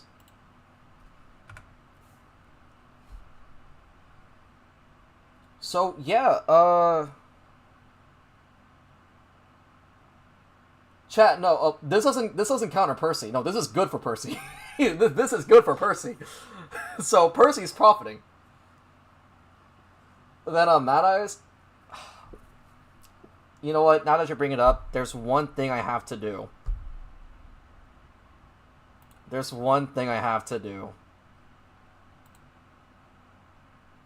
Wait, hold on, shit.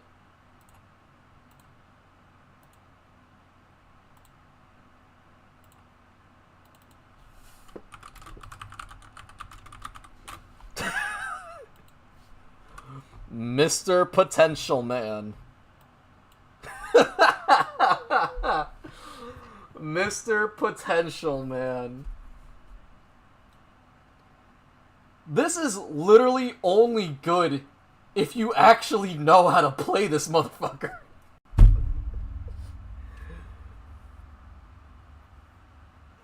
Okay, technically speaking, right?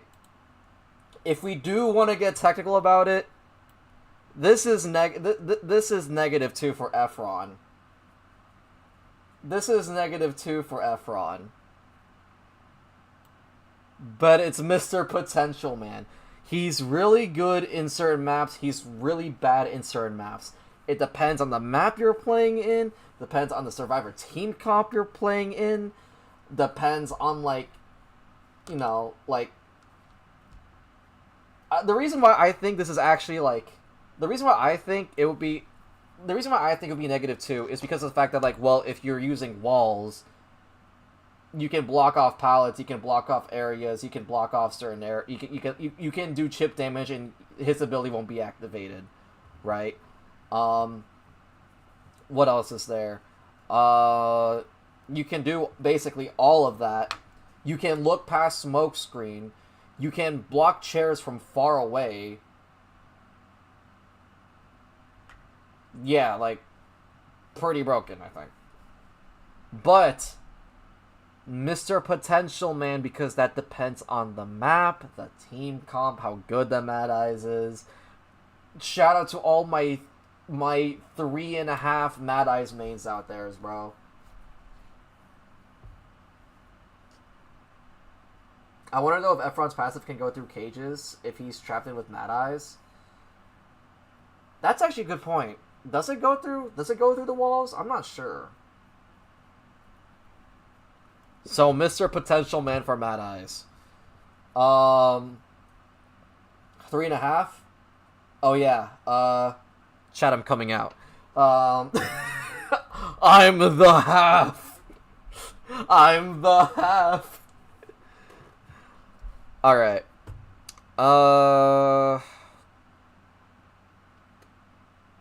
I'm not even gonna get into too much detail with it. I think Ripper's like Ripper's +1. Someone mentioned Galatea. I think it's even, actually. I actually think it's even.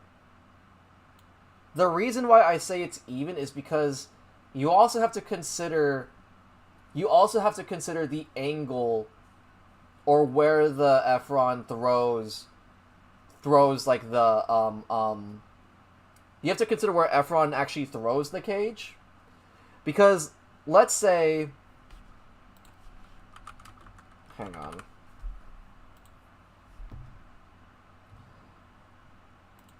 So let's say chair is right over here, right? Chair is right over here. And let's say that our fella Sculptor is looking right over here. Okay, so Sculptor is right over here. Okay? So, if Efron throws his little smokescreen bomb right here, right? And then it, shit, wait. Let's say he throws his little circle of death right over here. Let me just, shit, wait. Sorry, guys. Let's say he throws his circle of death right over here. Statues aren't getting in here. There's no statues getting in here.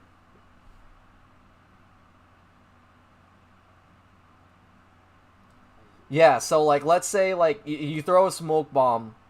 What the hell is that? No, what? Yo, give me back my old tool. Smoke bomb right here. You do it so perfectly that, like, it blocks the chair. No sculptures are getting through here. No sculptures are getting through here. Right? It's gonna just go all... It's just gonna go back. It's just gonna go back. The only way for Sculptor to actually do something against this is to physically go inside. But that's enough time for, that's enough time for, like, Efron to rescue. You know what I'm saying?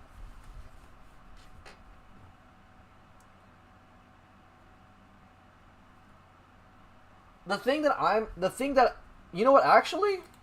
I think it's even. I think it's even, because, look, even, I'm gonna go ahead and erase all this, but, let's actually make the ring here real quick. No, not that, dude, what? Ring. And, give me another ring. Can I move? I can't move it. If he's hiding, she could just chisel the seam and stuff, so yeah, they're even. Well, here's the thing. Efron can just go inside here. Efron can just go inside here, and he's protected. But, even though he's protected, it's good for the sculptor because that's conditioning.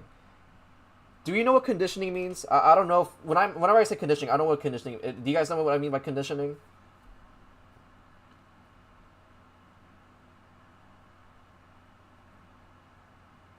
Yeah? Okay. So it's like, as a sculptor...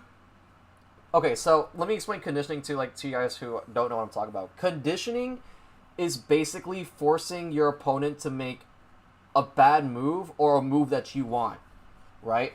For example, right? Let's say you're a sculptor and you're putting down like statues and whatnot.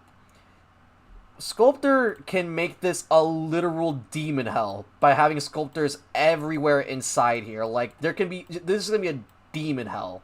You know what I'm saying? Like, this is a horrible place for any survivor to be in. That is just a fight ring. So the survivor is gonna have to go into the ring, inside the ring, but that's where Sculptor can see the outline of the survivor.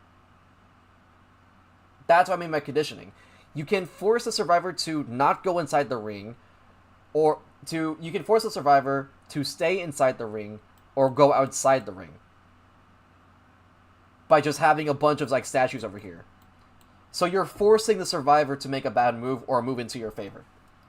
So I think it's even. Because, like, yes, the smokescreen does counter. And yes, like, Galatea also has, like, vision on him. But it's a lot of mind games. It's a lot of, like, okay, like, are you going to make a bad decision or are you going to make a good decision? So I think it's even. I think it's even. What do I even say about you? You're just even, I think. I don't even give a fuck. You're even. I don't even want to, like, talk about you right now. Joseph, you're Mr. Cheeseman. You know what? I don't even want to talk about you. At a row below.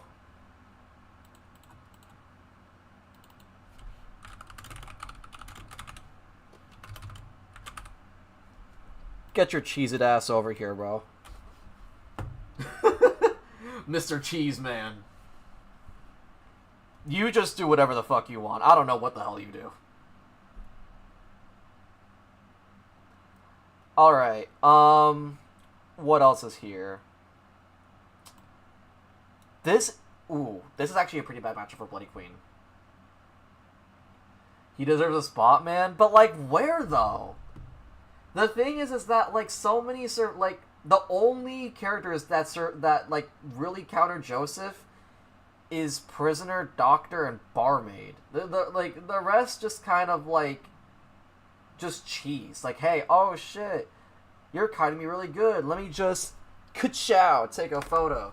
Oh shit, you're trying to harass me? Let me just ka-chow, take a photo.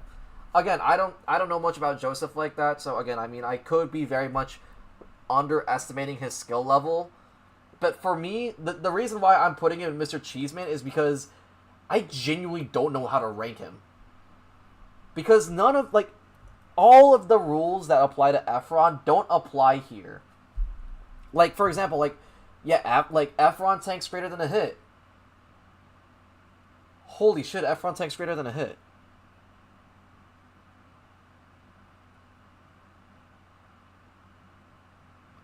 This just changes everything. Wait. If this is what I'm thinking, this is crazy. I'm about to fucking lose it. If he can tank more than one hit, that means no matter if he's chaired or not, he beats the fuck out of this guy. But we don't know that. We don't know that. Because technically speaking, he counters, like, I don't know. Well, would it actually work? Because I know this. Even though, like, Professor would take chip damage from the camera world, it's not going to move his scale, right? Would that work against, like, would it be the same thing here? Would he still take damage? If he still would take damage, that's an even matchup. I mean, if he still, well, no, sorry. If he still takes damage, even after getting hit in the camera world, Mr. Cheeseman. If he skips damage, if he doesn't take damage from the first time he goes into camera world, that's a +2 right there. That's easy. But right now, he's Mr. Cheeseman. I'm sorry, I'm sorry, Ruko. This is the only way I can, like, reasonably explain it, bro. Only way I can reasonably explain it. Sorry, I have to put that out there. Bon. Yeah, buddy. Actually, you're kind of... Yeah,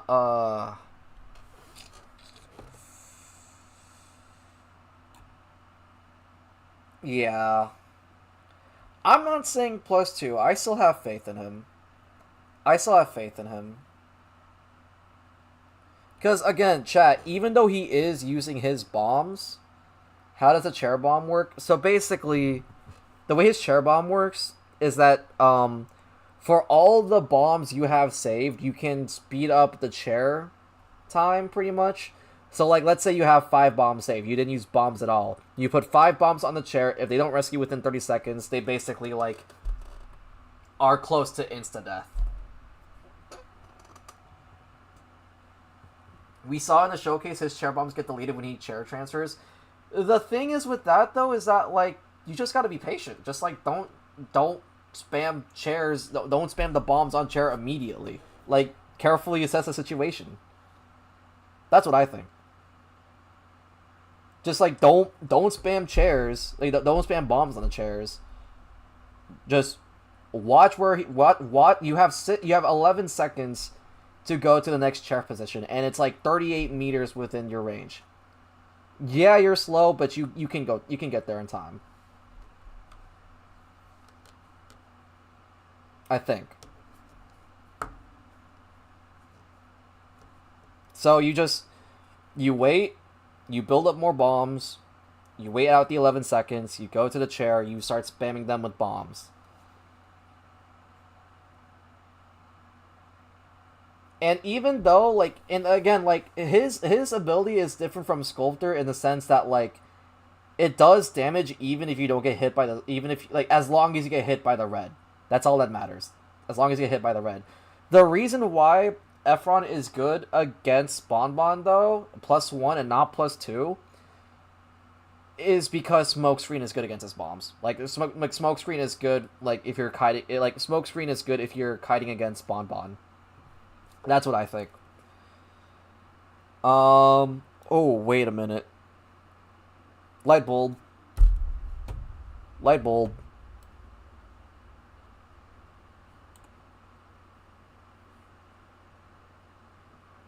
Light bulb. Holy shit. Axe Boy just... Axe Boy!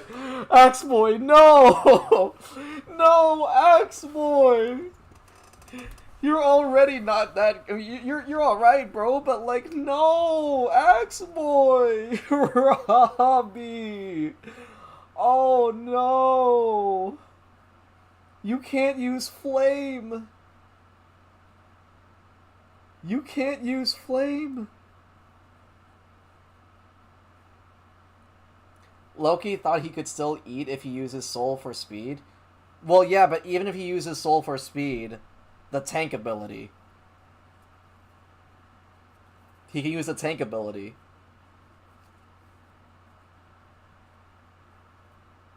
If you want to get an easy one out of the way, Antonio gets destroyed. Oh my god, Antonio does get destroyed. Oh my god, Antonio is fucked. Antonio is so screwed. Oh no. Oh my god. They had to make it worse. At least he can speed across the map whenever on chair transfer. Yeah, that's the reason why I'm saying he's +1. He's +1 because of like that simple ability right there. But poor Antonio. Oh my god, this guy can't catch a fucking break. This guy can't catch a fucking break. Holy shit. Oh my god, rest in peace, dude. Get up, bro. Feaster found dead in a bush. Actually, no. I think Feaster's even. My boy's already done. Let him be. That's what I'm saying, dude. Feaster, I mean... Once again, Feaster is good for... He's slow and he can't aim his tentacles. He just can't place his... he can't place his tentacles inside the cage if he's outside of it. But if he's inside the cage, you know... If he can't see, what is he aiming? That's the thing. It's conditioning, though. Because remember, like, even though, like... Well, here's what I think. I could be wrong. Wait, do Feaster mains actually aim their tentacles? If so, that's crazy. I'm pretty sure they have that shit on auto, right? If you're actually actively aiming as Feaster, that's... People are actively aiming their fucking Feaster tentacles? Oh, okay. Wait, they don't rely on the auto aim? Wait, okay, no. Wait, what I mean is like when you place down the tentacles and and then you do the hit, are you aiming where the tentacles hit or is it auto aim? That's what I want to know. Like, are you auto aiming where the tentacle hits? Yes or no? I'm not talking about like placing the tentacles. I'm talking about like, oh, tentacle hit is auto aim. Okay, okay.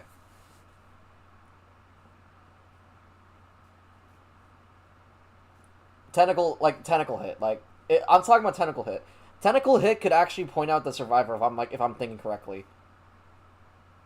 Right? It's this is where it gets complicated because I think theoretically, who is found dead in the bush?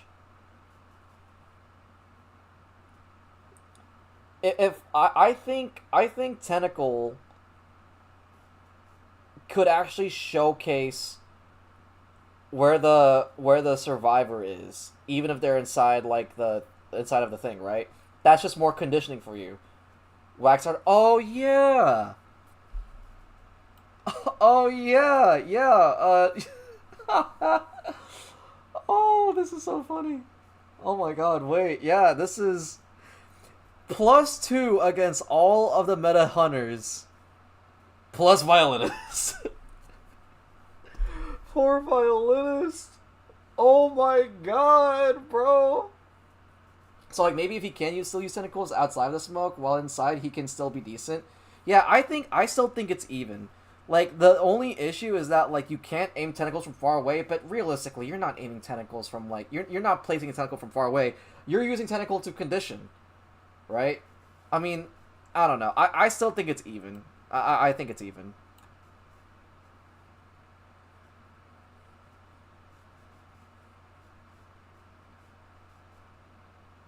Nightmare cooks him, I fear. Oh, yeah, Nightmare does cook him, doesn't he?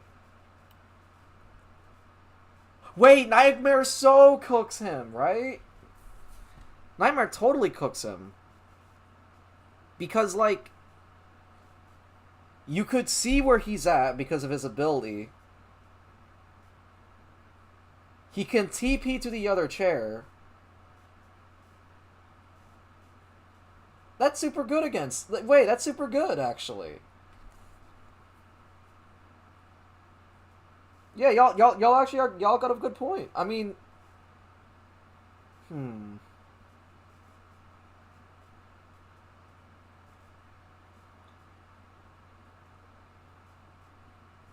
He completely counters it. Yeah.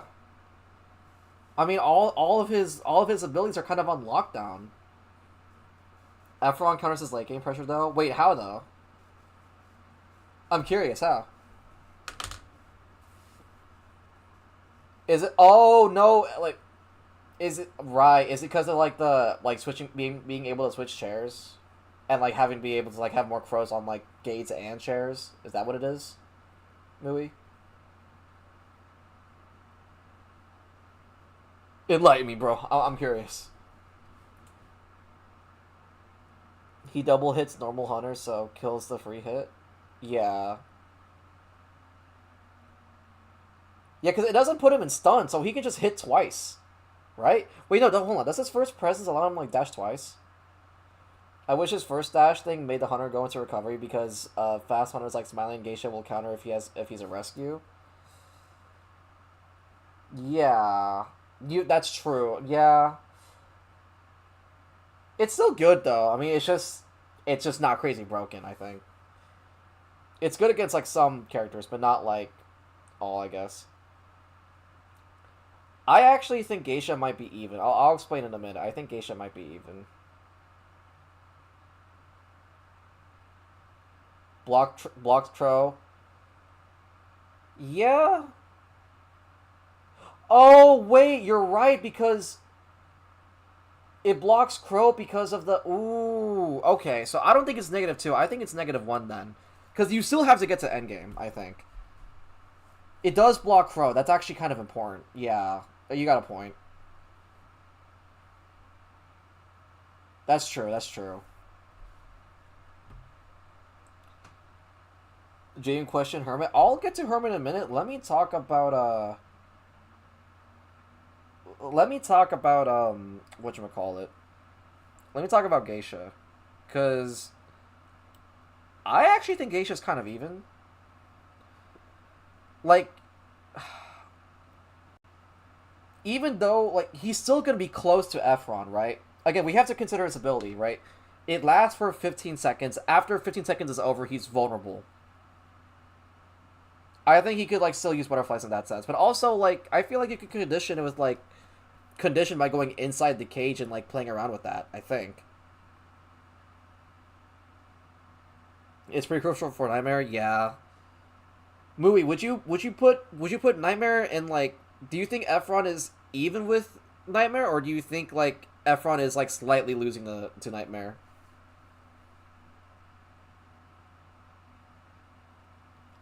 I think Geisha is like now that I'm thinking about it, I think Geisha might be slightly losing to Efron, but not by a lot.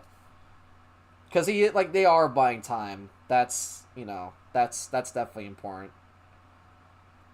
Efron slightly losing, yeah. Okay, actually no, sorry, +1. You think Geisha can put Butterfly inside the smoke? No, they can't put. I don't think they. Considering Butterfly is a projectile, you can't put inside the smoke. I'm curious if she can just Soul Departure. If you use Soul Departure, ooh.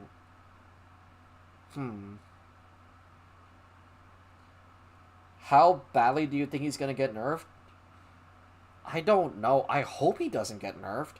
I actually think like even though he's like broken, I don't think he's like that crazy. Like not as crazy as people like make it out to be. Looking at this list, like dude, I mean, yeah, he counters a lot. Poor these guys, honestly. But like looking at this list, it's like it's not that crazy. He's just countering all like the meta hunters, but like it's still gonna be tedious, given the fact that these are all like a lot in like +1. But like it's not gonna be like too crazy, I think. Percy counters him. Did I say... Where's Percy at? Oh, wait, hold on. Yeah, the reason why we said Percy counters him is because of the fact that no chairs. You can't buy time on chairs. And you also can't, you can't buy time on chairs because, well, no chairs. And also, like, if you're doing mind games with the, he has no projectile, so at that point, like, the the smoke screen is literally only good for mind games. So literally like one part of his game plan is gone. One part of his game plan is gone. Lucci, I dare you to post it on Twitter? I mean, I could. But only thing is that I don't know if people will be mature enough on Twitter, though. Like, I do want to have a genuine discussion about this, but I just don't want to, like... I don't want people to attack me, man. I wanna discuss this, bro. Would Fool's Gold weapon go through smoke or onto it? I don't think so, actually.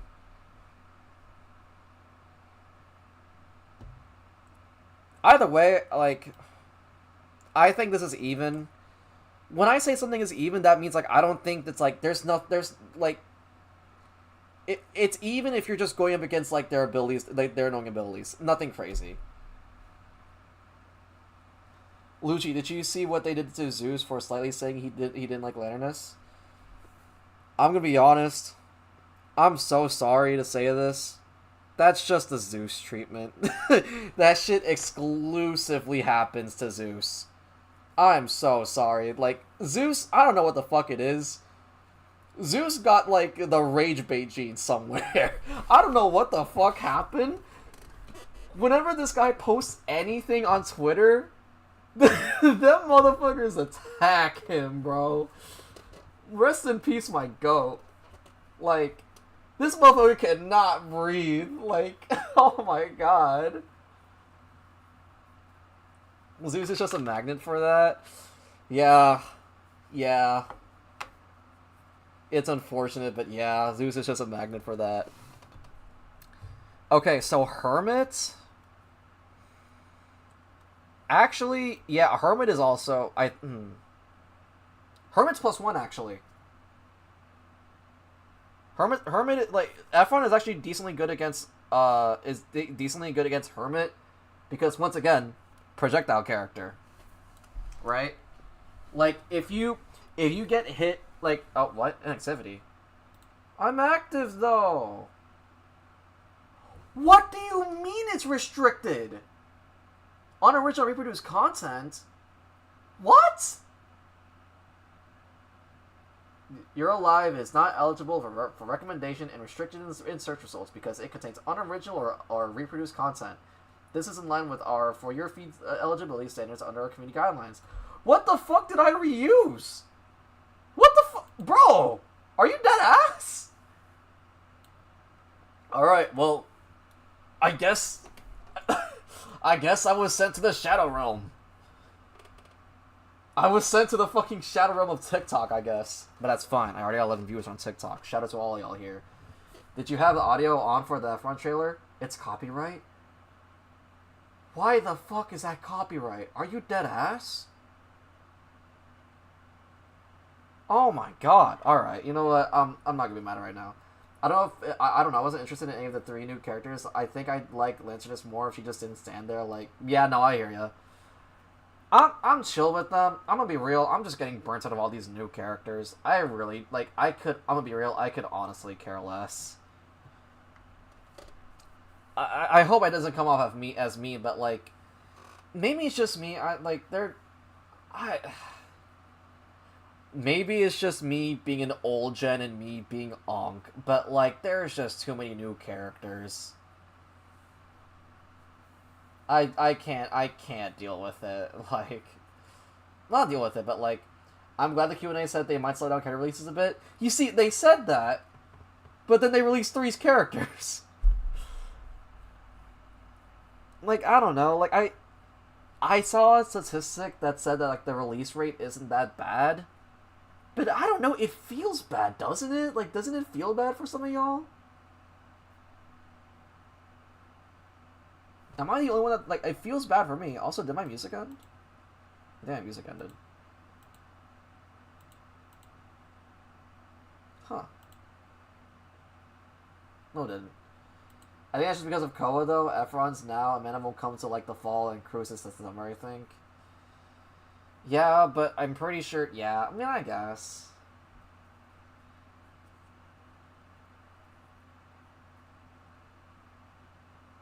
I'm gonna be honest, though. Okay, super off topic. Let me be honest. What the fuck was the point of reworking Bonbon and reworking Ripper just to have this guy counter him? I'm gonna be honest, this was done on purpose. This shit was done on complete purpose. I don't get why they did that, though. They purposely buffed these two characters so that way Efron has more reason to be meta. Was that necessary? was that necessary? And here's how I know that shit was done on purpose. Look at this fucking trailer real quick. Ripper. Go later. Bonbon. There's no other hunter here except for Ripper and Bonbon. They buffed these guys on purpose just so this motherfucker could be more meta. What was the point of that? Like, this is the most obvious PR stunt of all time. Hello? This is the most obvious PR stunt of the They literally had an ending skit where they tortured this robot. Bro, they treated this motherfucker so bad. They had him pallet stunned 2 times, hit by tram, had him losing the gardener, and then had his ability completely revoked from him. They fucking killed him. What's the point? I guess they're trying to build a meta, but like I don't get it. Why would you do that? Why would you do that? That's so fucked up. Okay. Let's see what else we got here. Fancy Penguin shot dead in the Bronx. Yeah, rest in peace, dude. Wu Chang is even. I can't see any reason why it wouldn't be. Back to Hermit, actually. I know we tried talk. I know I kind of like stopped talking in the middle of like Hermit now, but like Smokescreen blocks projectiles. Simple answer. Smokescreen blocks projectiles. There is. I will say something though. There is something that you could do against Hermit though. That there is something that you as a Hermit player could do to counter. Well, actually, no, like if they are inside of the circle, like if they are inside, like looping around the circle, shoot like the I don't know what it's called, the electricity at the ground. He can still put chips on him though. Yeah, that's true. Actually, wait, okay, that actually does change things a little bit.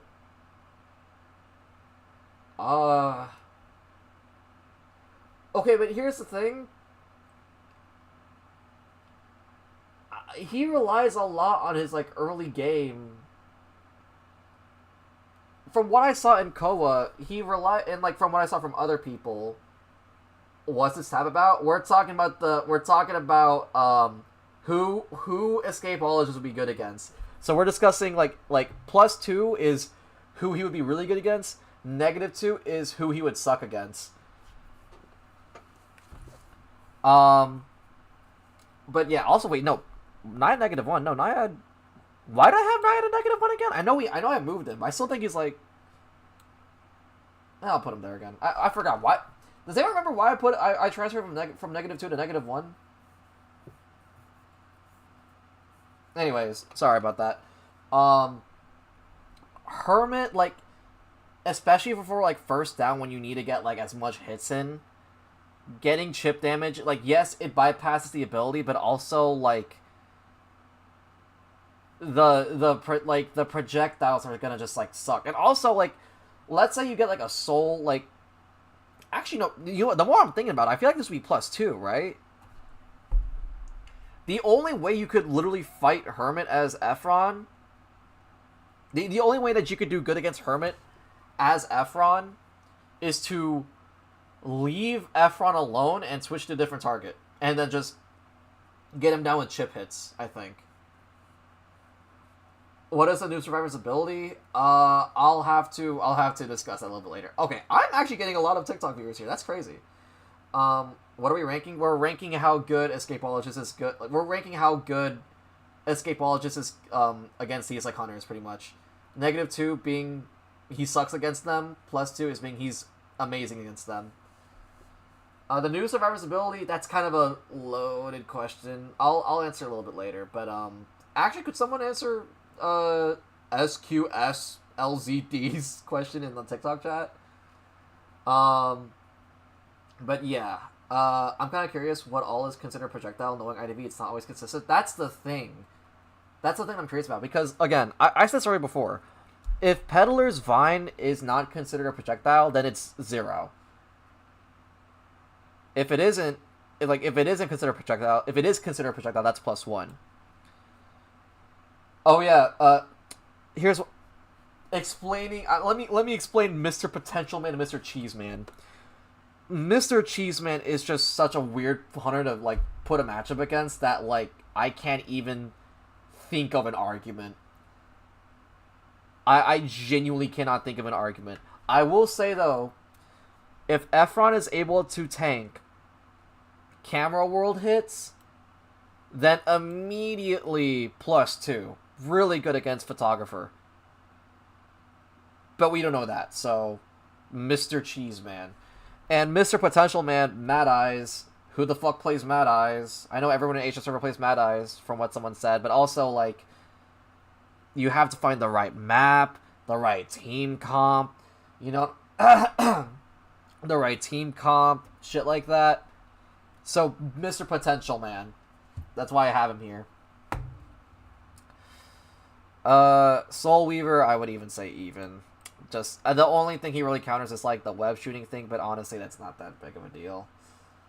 Leo? I think Leo's actually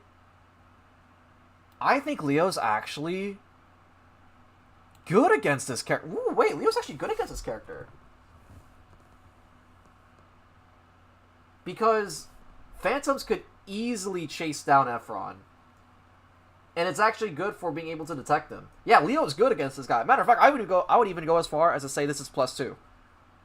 This is Hell Ember. This is what, like, he has everything that Nightmare has, but, like, you can't counter crows, basically. That's what I think. You can TV with Doll to another chair. And also, like, it's different from Nightmare, where it's like, you know, like, Nightmare has crows, right? Nightmare has crows, and as someone mentioned in chat, Mui, right? I think it was Mui. Mui said that, like, in Endgame, getting crows on the gate is really important, and because of the smoke screen, you couldn't get crows onto gate. That's very important. But Hellember doesn't have that, because his Phantoms and his Dolls are projectile. I mean, they are projectiles, but, like, you can still teleport on them. I mean, he got the blink early game, which kills Leo early game. Yeah, you know what? That's true, though. That's true. That's true. What about Smiley and Dreamage? I'll actually get to that in a little bit.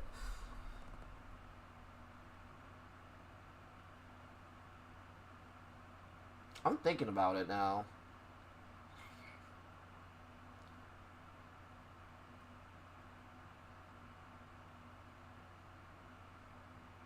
I guess you raise a good point. Maybe -1. Maybe -1. Because, yeah, early game... Well, it depends, though. Are you chasing after Efron early game? Well, I mean, no, there is the right. His camp as well.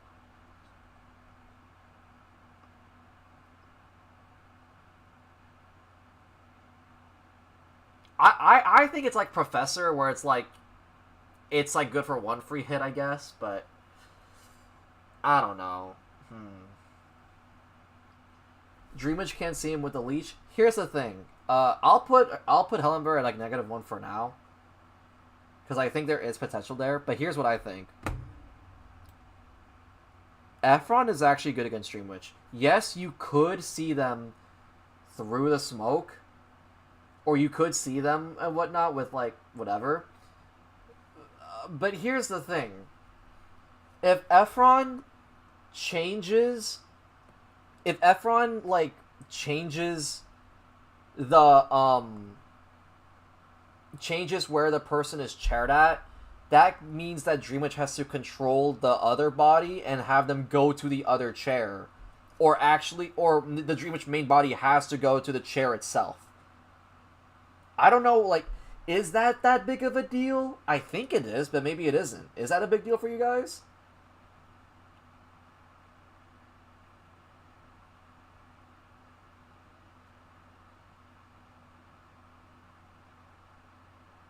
Do you think it's a big deal? Ruko says it's not a big deal. Felice says it's a big deal. Okay, he negates the first instance of damage, but like, I know he negates the first instance of damage, but like, what if that first instance of damage gets hit by the clone, right? If it gets hit by the clone, he gets put forward, and there's still pressure from the main body Hellember who's about to hit him, right? Like, the Hellember just has to not hit and just wait it out. That's what I think would happen. Tank out, like let Efron be hit by the Phantom, and then that's gonna force out his ability, but it's gonna make him go forward, so he's gonna be a little bit further from chair, and then try to bait out a Terror Shock. Or bait out a double hit with Phantom, right? I play Dreamwitch whenever I have to move the main body. It makes me want to cry. Yeah, I mean, would you imagine, like, I don't know, what if she sends Leech away before sharing, so it's coming to the new chair immediately? I don't know. Okay, I'm in real. This is where I need y'all opinions, because I actually don't know exactly how Dreamwitch's AI works.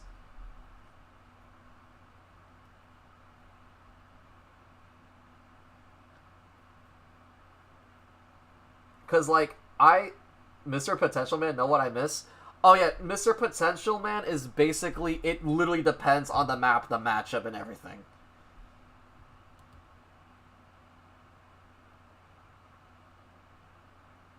The Leech thing makes sense for the pressure? Yeah, like,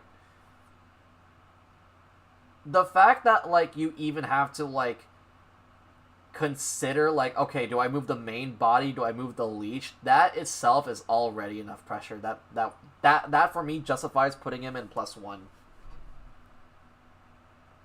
I'm sorry, bro. Yo, listen, Ruko. On the bright side, they get a special category. You know what I'm saying? They get a special category.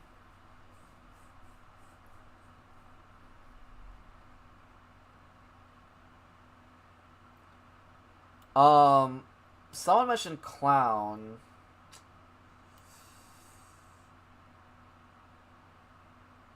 Basically, you send Leech in a different direct, and as soon as it's out of range, it starts speeding to the host.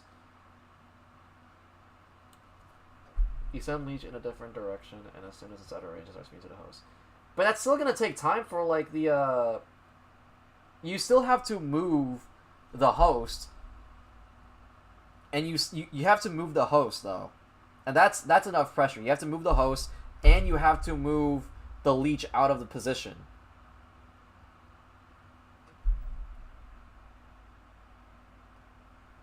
Are Hunter mains scared of Escapologists? Yes. Personally, I don't really care. For me, I'm going to just get this out the way. Reptilian even. I don't give a fuck. Right? You know what? Like, I can take him. I can take him. The blink is good for Clown, that's about it. Yeah, that's what I was saying. Like, I don't think... I'll say this. I think it's even. Because, yes, that extra blink is good against Clown, and it does not give him presence for early game. Actually, you know what? I almost want to put him +1, because that blink... Here's the difference between Ada and the difference between Ada and all the other survivors. If he gets hit, if Smiley Face gets the hit, he's not getting presence. That's huge. That's huge. Like, his early game is already bad, and it's made up through insolence. So, it's the same thing as, like, I would say Journalist, where it's like, if you hit Journalist's, like, Orpheus, or, like, if you hit Journalist's, like, a little, like, photograph things, you don't get presence, and I don't know the Clown matchup chart, how people consider, what Clown players would consider, like, their biggest counter. I would assume it's Journalist because of those photos, right? They don't give you presents and stuff like that.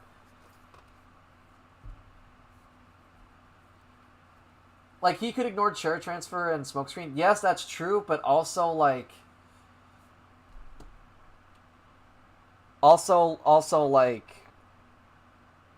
That blink is going to hurt for early game. That blink is going to genuinely hurt for early game. Now, it also depends. Are you going after Escapologist for the first chase? That's why it's either +1 or like +0. I want to hear about what both CN and JP players are going to feel about this. I'm probably going to get a... I mean, I feel like my tier list is reasonable. I think it's reasonable.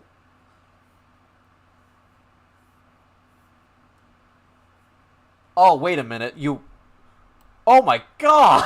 Someone mentioned Breaking Wheel? Holy shit, Breaking Wheel is cooked. Oh, Breaking Wheel is cooked. Breaking Wheel is absolutely cooked. Oh my god. Wheel is dead. Wheel is dead. You cannot get a single spike on this guy. Wheel is fucking dead. It is not an option to chase this guy. There is genuinely no option to like chase this guy.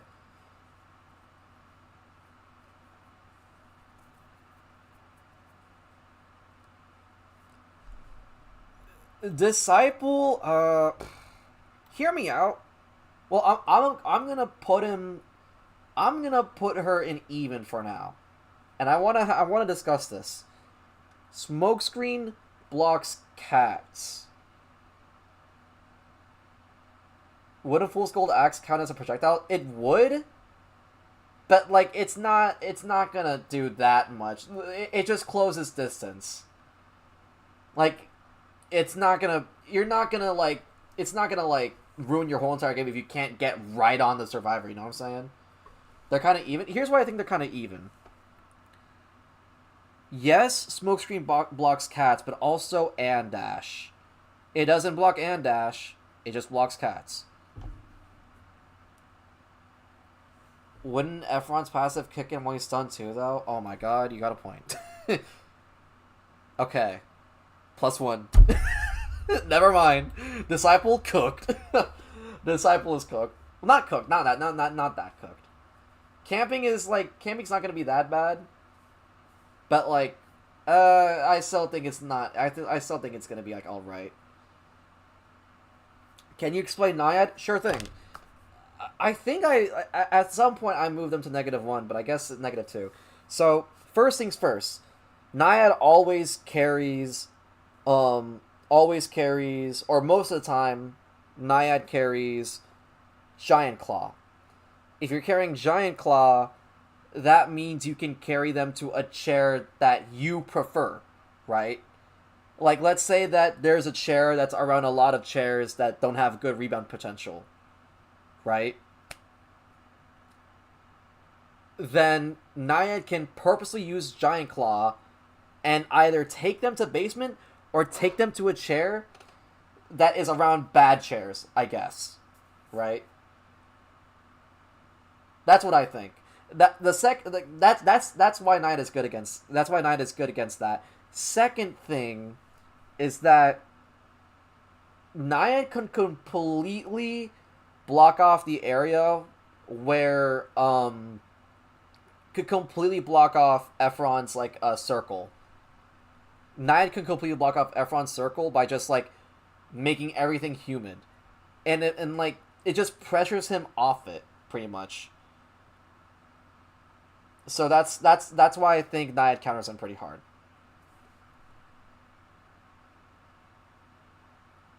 Final three, yeah, of course, Pookie Wookie. I mean, again, I am willing to open for discussion. That's the whole entire point. You have every right to disagree with me. I want to discuss this. You know what I'm saying? Sangria is +1 or 0. From when I played Sangria, I mean, like... Oh, wait! Wait! I almost want to put him in +2. I almost want to put him in +2. Dude, you know what he blocks? Dude, she blocks the cape. She blocks the cape. She blocks the cape. She can't use the cape.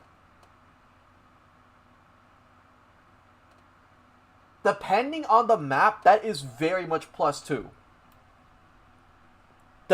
This is very much depending on the map. It's either +1 or +2. I think you might Naiad down because the free hit thing counters water damage and moves water. Right. Okay. Thank you. So damn, Ithaca is the only person who has potential to destroy Efron. But the thing is, so is that Nightwatch kind of sucks. I feel like that's a niche scenario where that would be a huge hindrance. It's a niche scenario, but it's a scenario like any save time is good time. There's like the thing is with most survivor, like what survivor could go well up against like opera singers like Cape? He's 3 hits, so she doesn't get full presence, and she's a 1-hit hunter. Yeah.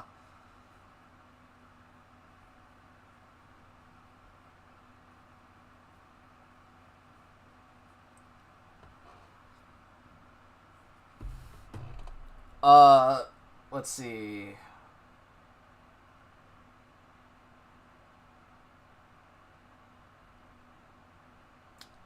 Last two. I don't... Here's the thing. This is where we have to consider. Is Gamekeeper considered... Is Gamekeeper's Hook considered... Is Gamekeeper considered... Like, is Gamekeeper's Hook considered a projectile? I actually think Gamekeeper is kind of even. Because even though I feel like Gamekeeper is just kind of... What's going on, Phone Bug? I think Gamekeeper may be, like, even. I don't know. Because, like, just go inside of it, I think. I mean, just go inside. Oh, well, no, but the... Dude, that dash trade is actually doing so much for this guy. That dash trade is doing so much for this guy.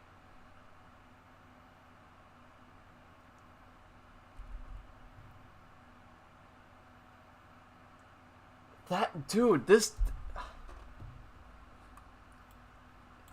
fucking ability, man. I underestimated it. I should have kept my original estimations. This guy is really good. His dash is going to genuinely change the game. Oh my god. I'm going to go now, y'all. Enjoy like the last debate. Hey, appreciate it, bro. Bloody Queen. The reason why I did this person last is because someone raised up a good point. Could you, as Bloody Queen, right? I'll put him even for now. If you're a Bloody Queen, you have your mirror image inside of the circle. Could you still see Efron? Because I know, like, usually you could see people with the mirror. BQ can mirror over the circle. He can't mirror over the circle, but could he see over the circle? Because that passive, where, like, that ability where it's like you can't see them through a circle... She could turn the mirror, but, like, the thing... even if she turns the mirror, she has to be really close in there. Right? I don't think I have enough information about like Bloody Queen here.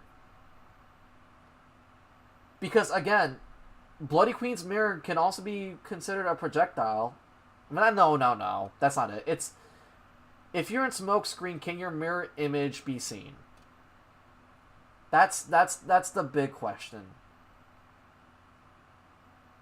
If you can still see Efron in smokescreen with mirror image, that's easily -2. That's easily -2 because there's distance. Like there's distance, and you can also just bypass like the mind games of the smokescreen, and also you can easily transfer over to a different chair. So Bloody Queen is going to be really good against like Efron. Now, if you can't see Efron inside the Circle of Doom, +2. It is literally dependent on that mirror image tech. It is literally dependent on that mirror image.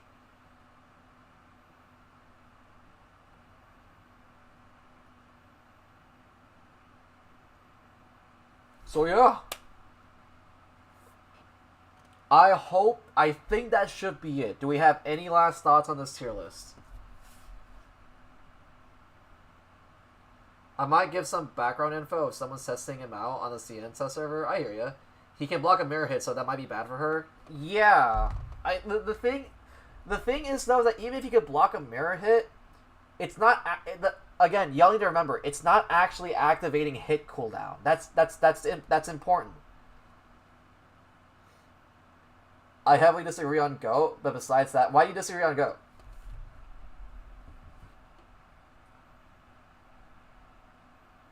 Bonbon is...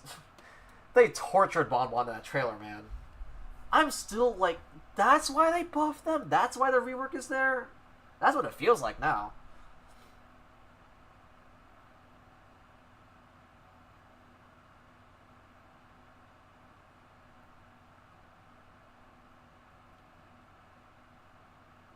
Overall, I can't believe it. Like, I'm waiting for like an Ithaca. I know there's a lot of Ithaca players out there. I'm waiting for an Ithaca player to tell me that like -2 is like too much. But honestly, I kind of get it. I think I disagree on Clown. I think he'd be even. Why would he be even? Luchi, can you just Aziz? Maybe. I mean, I probably can.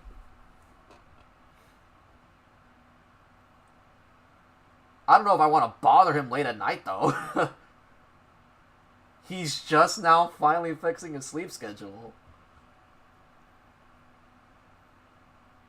His cages are still big enough to sneak into smoke, and he completely counters Efron's chair. I know he counters Efron's chair, but the reason why I think that like Efron it really counters Goatman. Let me actually read this. Okay, so he tanks a full hit. He tanks a full hit, and it forces a dash. That's most likely a wasted cage. And if you smokescreen inside the cage, he has to predict where you're gonna be at.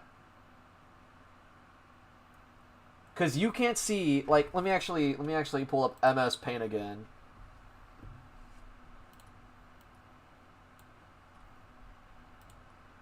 The fuck did what the hell? Oh my god, don't tell me I gotta reopen it. What the fuck did I do? Oh my god. This fucking rainbow box of doom, I guess. What the fuck does this do? Oh, what the you did all that. Oh my god. I feel like that's even more mind games and thus more even. But the thing is, though, is that, like, it's the fact that if he loses the mind, like, it's a mind game inside of a cage.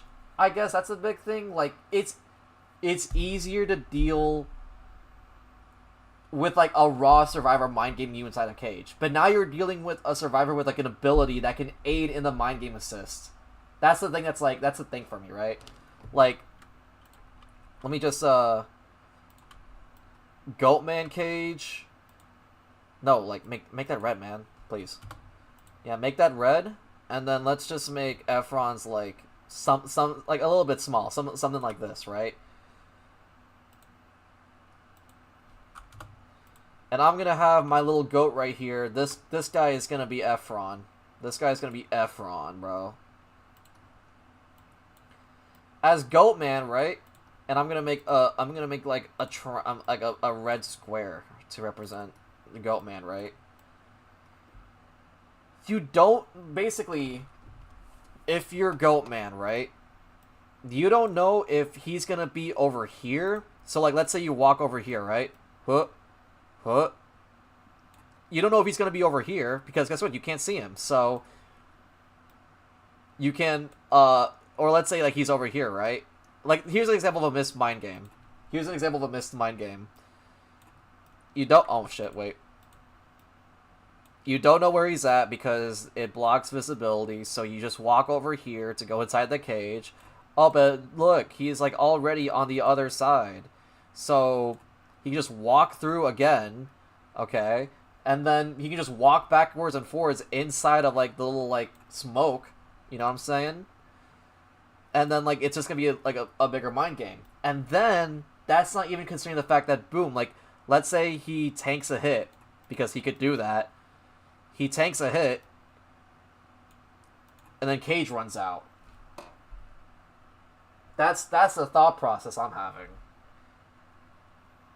Like, Efron is the only survivor that can aid in the mind games inside Cage.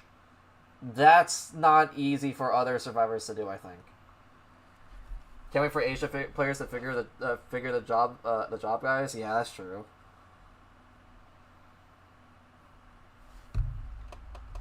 That's just me though. I like that. That's just me though. But I hear what you're saying though. I mean, like, I like, it isn't as crazy as other abilities. I still think like aeroplanes might be a little bit better, but like just the fact that he could do that, and also you mentioned the fact that, like, considering all that, I still feel like he's +1 at worst. But we got our opinions. Yeah, we got our opinions. But earlier you also mentioned something about like chairs. He could cut the distance to like a different chair, right, with Cage, but he's still forcing a cage out. You know what I'm saying? He's still forcing a cage out, and like any cage you can get is like, any cage you can get is like, any cage wasted is like a bad cage, right? That's what I think. But yeah, I think with that being said,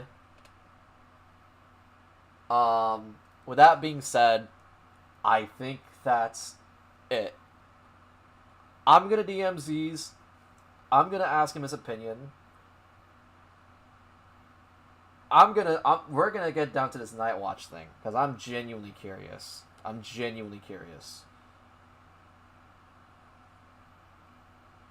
But yeah. With that being said, chat, the fact I spent 2 hours and 30 minutes analyzing a character, that's crazy. And now I have to make this a video. Good lordy. Good lordy, I have to make this a video. Alright, chat. Alright, YouTube. I'm gonna do my outro now, stream. Let me do my outro real quick. I'll do my outro on the YouTube, and I'll do my outro on the stream. You feel me? Alright, YouTube. That's my full opinions on this new character. Let me know what you guys think, but please don't attack me. I'm just a boy. You know what I'm saying? Like, don't hurt me now. You know what I'm saying? Like, we can have our opinions. I want to know what you guys think. So, be kind. With that being said, to my live stream chatters, go ahead and say bye to the YouTube. If you guys have any thoughts on this matchup chart, please let me know. And with that, I'm gonna see y'all later. Peace! Thank you guys for watching the YouTube video. We're not ending stream just yet, but we are ending stream now. Thank you guys. Thank you guys for hopping on the stream. I know we've been here for quite a while. It is super late for me. Thank you guys for hopping on the stream. You know what I'm saying? Let me see if we could find someone to raid. I mean, I'm pretty sure, like, is there any, like,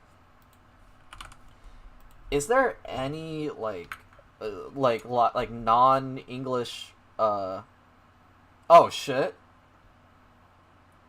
Yo, I got 3 viewers? Yo? I got 3 viewers? Yo? Oh my god. We got 3 viewers? Yo? That's crazy. We got 3 viewers? Yo? That's crazy, man. Oh my god. We got 3 viewers? Yo? That's amazing, dude. Yo. We got 3 viewers? Yo? That's awesome, bro. We got 3 viewers? Yo? That's incredible, bro. We got 3 viewers? Yo? That's awesome, man. We got 3 viewers? Yo? That's great, dude. We got 3 viewers? Yo? That's awesome. We got 3 viewers? Yo? Incredible. We got 3 viewers? Yo? Incredible, bro. Alright, let me shut this guy up. Let me see if I can find some Identity 5 YouTubers who are up right now. That speak English. I don't even think there's any. Dude, everyone here is speaking a language that isn't English. Wait. Oh, this guy's actually. God damn. Are they trying to rank though? I don't know if they're trying to rank, because they are trying to rank. I think that might be ending soon. I don't know. Hey, that's me right there. Straight man plays Hunter quick match. Goth drag chill more. Whoa. Drag. Yo, wait. Let me take a look at this. Is this IDV? This is not IDV. This is not IDV. What the fuck? This is not IDV, bro. What are we doing here? Okay.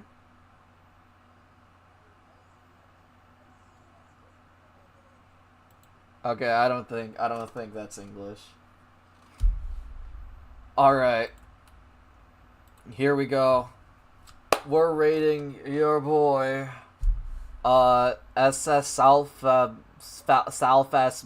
I'm sorry, I don't know I don't know how to pronounce the name.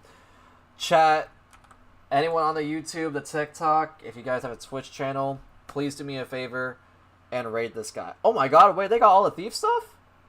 Dude, that's crazy. I never played Thief in my life, to be honest with you. Personally. Alright. You already know what it's time to do.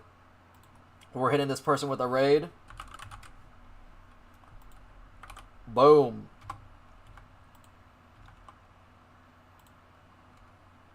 I sent it in the Twitch chat. Y'all do your thing. We're about to raid a Twitch streamer. Give this guy some love. Their name... I need to spell it out.